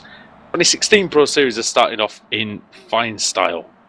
Although the practice session times aren't worth much, but just as we're about to head to the grid, Savinovic and Katz separated by 1,000th of a second. I think we'll probably see them be that close on the racetrack throughout the season. Dan Craft 3rd, Sutton 4th. Ashley Sutton always showing his pace there. And then rounding out the top 5 in practice, there it was Rob Fagg. So Fagg has still got some pace, even though the practice times aren't fully representative. Yeah, and even though Alex as well, you know more about this from the Formula 1, but it's rare that we get, even though it's a. Oh, sorry, I'll start again. Even though it's sort of a spec series as such in the Kia, it's Savidovic and Katz now in the same team with the same setup. So it's going to be interesting to see how they go. I think that'll be an interesting little rivalry this season because they're not going to hide anything from themselves. So it's just going to be all about pure talent, really. So yeah, that'll be a good one to keep an eye on. Look at that grid stretching back to the final corner. It is the week of Cheltenham. So Andrew, who's your money on? The one on the far side, I would say. The final furlong then of the evening starts now. Away goes Paul Smith, and he's made a lovely start from the front row. And he's already overlapped and got in front of Pete Newman and cleared him. Look at that start by Smith. Oh! There, who's that? That's one of the Engine All Direct's cars. It's Berridge. Yes, Lee it is. Berridge for Engine All Direct, and he's got control again. I was expecting the car almost to roll over there, and another Engine All Direct car. A couple of crashes at the back. It's a red car. Who's that? It's an Automech car. Battle for the lead then. Here comes Pete Newman on Rob Paul Graham. Smith. Through Stoner corner, turn 3 and down towards the Honda hairpin. Paul Smith going very wide there, but he'll be later on the brakes. He's got the inside line, and that Engine All Direct car's out of control, and he's off. And that? it was Dan Blake, I think. Dan Blake off for a ride there, and Paul Smith manages to hold on to the lead. Dan Blake, they're the Hyundai driver in the real life Hyundai Cup, going for a trip across the grass there for Dan. Through the hay shed and up towards Lukey Heights for the first time. Smolenski's trying to hold off Wojciech Savidovic. Savidovic to the inside, has a little look going up towards Lukey Heights. Everyone working their way through pretty safely here. No one's sliding just as of yet, but down towards MG. Oh, Savidovic up the inside of Smolenski. Smolenski. And is he going to go through? Is he going to take the outside line and run that all the way around the outside with the momentum? Smolenski's going to try not to give him too much room. He moves across. Oh! And that was really close. Savidovic has had to deal with quite a few feisty drivers in front of him tonight. He had Ashley Sutton in race 1, and now he's had Smolenski here in race 2 as we come round to complete that one. Sorry, I can't speak now, it's too late. Not much more than you'd expect in the first meeting of the season as he goes down the inside now, Savidovic. No way through there, and look at what that's been able to do. That's allowed Chepelevsky to close in. Cheppy, who was good in race 1, had that contact, of course, with Bal 4 in race 2, and he's got a run on the season 6 champion on the exit of turn 2. Yes, Savidovic had understeer, quite large understeer through turn 2 there, and Alex is in trouble heading down towards the Honda hairpin now. Yeah, it looks like going to be a bit of a sitting duck in there. Is he going to be able to hold on? Yeah, he does. It's fairly comfortable in the end. He didn't even need to go defensive. As Hackerson goes wide. Is it? Yeah, it is Hackerson. Just goes wide. Tell, they look like Eurochip digital cars from a distance. The eclectic motorsport cars, I think. Yes, the purple mirrors, and now he's under pressure from Dan Kraft. Dan Kraft, who was third fastest in practice just a few moments ago, trying to get past that eclectic motorsports car, round the outside there of the hay shed, up towards Lukey Heights. Down the inside he goes, and I think that is a done deal, yes. So Dan Kraft up a position, up now into 14th place. 28 degrees track temperature out there, so not massively hot. It's cooled down a little bit in the evening here in Australia. And in Victoria, of course. Ashley Sutton, as always, a man on the move, started 13th up to 6th, trying to get past Chepelevsky for 5th here as we come out the final corner. Smith's a bit wide. At the front, Paul Smith continues to lead then over the line. We'll see what the gap is between him and Newman, 1/10 of a second. Newman now going to try and take the lead into turn 1. Smith on the inside, Newman on the outside. Simpson versus CQR Academy, 2 new teams on the grid this season. And down towards turn 2, they crisscross now. And Smith's out of control, and is he off? I can't tell, my camera's in a static position. Sort of. Oh, he's been hit by Smolenski as well. And now Katz is going to surely have a move on someone. I don't think he can do anything, and he's boxed in, he can't go anywhere. Just needs to make sure he doesn't lose a place. And and off goes Savidovic. Savidovic hits Smolenski. He's lost a place now. And Smith goes sideways. Who was the original culprit? Who was it? It might have been Cheppy that just got into Savidovic, maybe, I don't know. Into Savidovic. Oh yeah. Have a look at the replay. Savidovic into Smolenski. Well, what's this done? It's moved Liam Atkins on his debut in the series up to 5th place now. So fantastic job from him. Ashley Sutton continues to be on the move. He's up to 5th now as a result of all that contact. Up to 4th, yes, in fact, yeah. Atkins in 5th. 6th it is Kip Stevens, 7th Cunniff, 8th Savidovic, 9th Smolenski and 10th Field. Good start from Sutton. Just watching that back on replay, it was exactly that, as you said. Just yeah, they were checking up quite early going into that hairpin, and yeah, Stellion just underestimated how much they were going to slow down. I think, and just straight into the back of Katz. He's had a funny old evening, Chepelewski, hasn't he, Alex? Speaking of... Oh yeah, sorry, go on, Alex. So no, I was just going to say, yeah, he's just had. I mean, he's trying to go around the outside now of Smith. Oh, there's not a lot of room there. He's managed to make it work. He has got the inside for 2. So he's that camber on the curb there to help pull the car around. That's impressive. Smith loses 2 places then. Chepelewski up to 2nd, but he's got Ashley Sutton behind him. Ashley Sutton is now into the podium positions. He's already he took a 2nd place in race 1. Hasn't yet won a race this season, of course. Driving in the BTCC this season, closes right up under braking as Pete Neumann locks the brakes. Newman leading the race. We've not seen Newman leading the race, Adam, for quite some time, really, as Sutton. Sutton tries to take advantage of a small gap, and he does. He's now through on Chepelewski. Oh no, he's not actually. Chepelewski. He made a gap there, didn't he? More than anything. Yeah, well, that's it. Back through goes Cheppy then, up to the top of the hill, up at Lukey Heights. Sutton trying to go around the outside, maybe, no, gets back onto the same racing line as Sutton's Cheppy. Blinking a lot here. Can't be easy for Paul Smith. Doesn't want to run into Ashley Sutton. Smith doesn't take the best line through there, I don't think. He's just lost a few car lengths. He's got his teammate behind him, Liam Atkins. Stevens under immense pressure from Colin Cunniff as well as we head through the final corner to start lap 5. Already halfway through these short, quick races here in the BSR TC for this season. Stevens' evening was compromised by that crash on the first lap of the first race. He's only just really fought his way back to the front for race 4. But Colin Cunniff's going to try and ensure that he drops down the order some more. Savidovic and Smolenski as well, having rubbing paint a little bit. I think we might have lost Hackinson. Yeah, he's in the pit, something going on with him. Richard Gore and Al Fowler having a nice little battle here as well. He'd go off on lap 1, did Hackinson, but it didn't look like he was damaged. So Smolenski and Savidovic were at it through turn 1, and they're still at it now with Simon Field for company heading up towards the hairpin.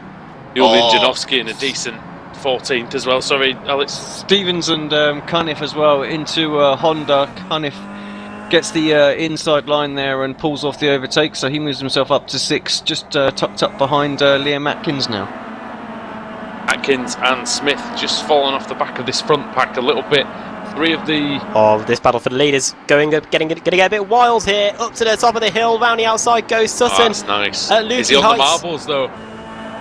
Yeah, he was. Look, you see how much he had to slow down there, Adam, because he started getting marbles and dirt on his tyres. Oh, he's going to find a bit of space there. And the MG man looking down the inside. The man in the Race Hub CQR factory team car. Still going to the inside there through the final corner. We'll see if that's impacted his straight line speed. He's going to run out just a little bit further wide than Smolenski. Here we go then, on to start lap number 6. The top 3 Pete Newman are going to be set by less than half a second, I think. 0.3 of a second separated the top 3 there across the line. Sutton! It's not too hot. Or has he gone? Oh, he's managed to...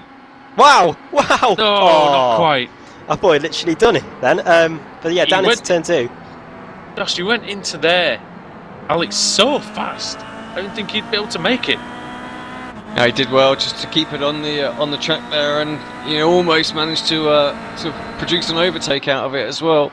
He's going to have a go into Honda. Newman covers the inside, going a little defensive. That always unsettles the second car, and third car of Sutton struggling to find a way through here.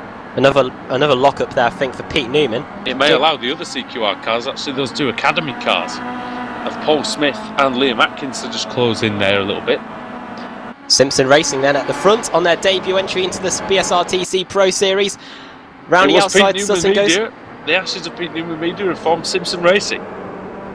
And of course, next week we head to Watkins Glen, so completely different style of racetrack. And here comes that Cheppy. was not a great move there. Wasn't clear of Pete Newman, unfortunately. There was a bit of contact. And now that's allowed Sutton to go round the outside. Cheppy is going to force him off there, going into the penultimate corner. We'll see if Sutton has a response to that. Round the outside he goes onto the front straight, but Cheppy still forcing the envelope there with Ashley Sutton, and still no way through. He's forcing the envelope so much that he's going to tear any minute, and he might just do that. Here we go. These two are going to enter turn 1 together, side by side. Sutton on the inside, Chepelewski on the outside, which has now become the inside for the left-hander at turn 2. Paul Smith is there as well, Adam, your colleague on the BSR Kia Club Series. This is one of his best performances for a while. Yeah, I'm sure he'll have a lot to talk to me about on Sunday night, of course, when we start the series. Here we go through Stoner, turn 3. Oh, it's tight. Oh, don't do what you did. Oh my word. Thankfully, Sutton's connection managed to separate those two. Then I thought they were about to get stuck together, and we know what happens when two Kia Optimums get stuck together in the BSR TC, and it's not pretty. Even though he's had a bit of a dodgy connection, a bit of a dodgy meeting tonight in a few ways, Alex. Chepelewski is a veteran. He knows he's multiple race winner. He knows where to place the car, and he's doing that beautifully. Yeah, absolutely. If you missed that video that he produced for us towards the end of last season's car control is exceptional. When he did that cold track test, I mean, setup looks amazing. Yeah, it was just incredible. So, very savvy driver. He'll be, well aware of what's going on around him now. Which is why it's surprising to see him getting involved in little silly accidents. I think he wants that win. Of course, he took one win at Daytona last season. It Only was race one win. 101 or something that he actually took his first win of the season last season. He doesn't want it to be 101 races this time. Here we go then, onto the front straight to start lap 8. 3 laps to go. Sutton versus Cheppy versus Pete Newman at the front of the pack. Chepelewski's going for it now. He's now going for the race lead. Round the outside into turn 1. Is there any grip for him to get it done? Oh, Newman goes wide. Oh my Newman word. has to hit the brakes. 3 wide into turn 2. That's not going to work surely. Cheppy's in the middle and Sutton's you know off. what? Oh, Sutton's gone wide. I thought Sutton had smartly realised actually that he was in danger out there, but I think he just went wide, Alex. Yeah, I don't think he had a choice where he put his car. He could just see what the other two were doing, and he had to go to the right. And as they managed to save it, that instantly put him out wide, and he just drifted it out there. Cheppy getting good exit. We'll get side by side. No, he won't. Somehow Pete Newman manages to hold on through all that as well, which is Atkins crazy. and Smolenski up the inside of Atkins into Siberia, and that is for 5th place. Is he going to keep that through the hay sheds? And I tell you what, that's very close between Liam Atkins and Alex Smolenski.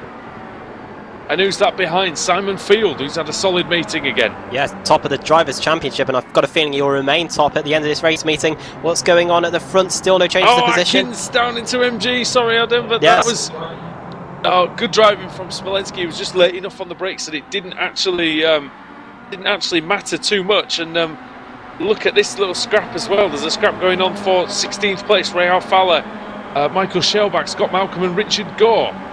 Of course, the battle still remains at the front. There's so much action. 16th, Richard Gore. We're going to have to go to the front, aren't we, as Newman and Chepelewski side by side. And this time it's Stellan Chepelewski going to wrestle the lead away from the Englishman. Down into turn Newman. 2. There was a bit of contact, I think. And Sutton's back in 3rd. He's going to be right with them now if they continue to play these games. Off of turn 2, and he's right with them again. So we've got a 3-car battle for the lead. That didn't take long, did it? We've got 1.5 laps to go. And he's one of the best overtakers in the business. Do not want him to even have a sniff as Paul Smith and Colin Cunliffe. They all go wide. Wide goes Newman and through goes Sutton. I thought both of them looked like they'd overshot their braking point there, and that's good. That's just given the lead to Sutton on a plate. So that didn't take long from 4th to 1st in a few corners. Now it's going to be interesting to see whether Sutton can actually pull away. We know the slipstream is very important here at Phillip Island. And up to Lukey Heights then, we've got 1.5 laps to go now. Sutton in the lead for the first. He started on pole for race 1 of the evening, race 1 of the season. Gave the win to David Baker, and Smith down the inside of Chepelewski, and he hits him just a little bit. What a meeting it has been for the new sponsors of the CQR factory team, the Race Hub, of course. And here comes Colin Cunniff. Oh, Cunniff on the grass. You can see all the Both dirt of them and nearly. gravel being kicked up. Cunniff is going to go into Smith, is he? As they come around the final corner. They got stuck together there. Inches away from touching. And somehow Paul Smith manages to keep that car out of the side panel of that friction racing machine. He's trying to get the slipstream from the car of Stelian Chepelevsky. Smith and Cunniff then into turn 1. Round the outside goes Cunniff. Nearly contact. Smith nearly hits him. No contact. Final lap then. Let's see what Sutton seems to be away now. Lap times last time around 34.1 for Sutton, 35.3 for Pete Newman. But we'll see if he's able to keep with the Race Hub CQR team. It's going to be very tough for him. Newman has pulled away from the battle behind, so if anything, he can focus just on the front. As who's that now? Looking. So that's Smolensky on Paul Smith. Paul Smith. He's actually passed Liam Atkins. Atkins has actually lost out to Simon Field as well. And look at this battle now. It's sort of 7th to 12th is like joined onto the back of that as well. Oh, off goes. Paul That is it's an Engine All's direct car, Stuart Atkinson. Stuart Atkinson, who's 6 laps down. He's had a nightmare of a meeting, really. I was about to say it's Paul Smith, but that's slightly brighter yellow car, the CQR Academy team, than the Engine All's direct car. A lot of yellow on the grid this year. Here we go then, final few corners. We're going to get 4 different race winners then, for the first 4 races, it looks like. 4 different winners. It's the first one who's not a previous series champion, but he is the reigning Renault Clio Cup champion in the United Kingdom. And Ashley Sutton is going to come through for CQR. He's going to come through for Race Hub, and he's going to win round 4 of the evening. Should I almost say of the night now, here at Phillip Island. And what a great race that was. The top 14 drivers just covered by 6.7 seconds. And Alex, that was a cracking way to finish a great evening of racing. Yeah, that was brilliant racing all round. And one mistake really from Pete Newman just cost him that win. I mean, he hadn't made any before, and he was able to keep Stellian behind him. And then Ashley, savvy as always, just saw both of them going in a little bit hot, just nailed his apex. Nothing, he didn't go in too late or anything like that. I don't even think he was really going for the overtake. Just their mistake just opened it up, and he just nailed his apex and just said, well, thank you very much, guys, I'll take that. It just happens in the Kia Optima, doesn't it, Adam? You make a mistake and you get punished for it. Yeah, and unfortunately it was those two getting caught up in that battle for the lead, Chepelevsky and Pete Newman, unfortunately just allowed Ashley Sutton to get back into it, and he managed to get that move done into the Honda hairpin and was able to pull away from there. And great evening for the CQR factory team. 2 wins for them tonight, a win for Sim Racer in race 2 with Sebastian Job, and then a win for Jamie Rushworth in race 3. So 3 wins out of the 4 races tonight for the CQR factory team, and I'm sure that they're going to be in good stead in the team's championship when it all gets settled a bit later tonight. And it's almost certain that Simon Field will lead the Drivers' Championship. Yes, indeed, and I think he might have done that once back in season 5 after Silverstone. So after the first race meeting at Silverstone, we'll see if he's able to keep that up, because he had a good run during the midway point of the Pro Series last year. So we'll see if he's able to carry that on. And of course, next week we head to Watkins Glen, so over to America from here in Australia. Well, and Watkins Glen is always a fantastic race circuit for the Kia Optimas, as there seems to be a crash in the pit lane. We love Watkins Glen, and Alex, I know it's one of your favourites, and we always love watching the touring cars go around there. Yeah, it just got such a great flow to it, and any car you seem to drive there, it seems to work really well, and racing seems to be always very close and very exciting. So yeah, it'll be a great round. All right, well, been around for a while. We've been around for 3.5 hours tonight, so we're not going to have any time to interview any drivers, but we'll try and get some definitely for next week. Tune in tomorrow night here on Apex Racing TV for Formula Renault and McLaren MP430 action from the Apex Racing Academy. And join us on Sunday for the iRacing Grand Prix Series and for the BSR Kia Club Series. From all of us here at Apex Racing TV, it's goodbye from us, Andrew Woodhouse, Adam Bath and Alex Simpson, and we'll see you next week on iRacing Live, Apex Racing TV, and of course, Motors TV. We'll see you then.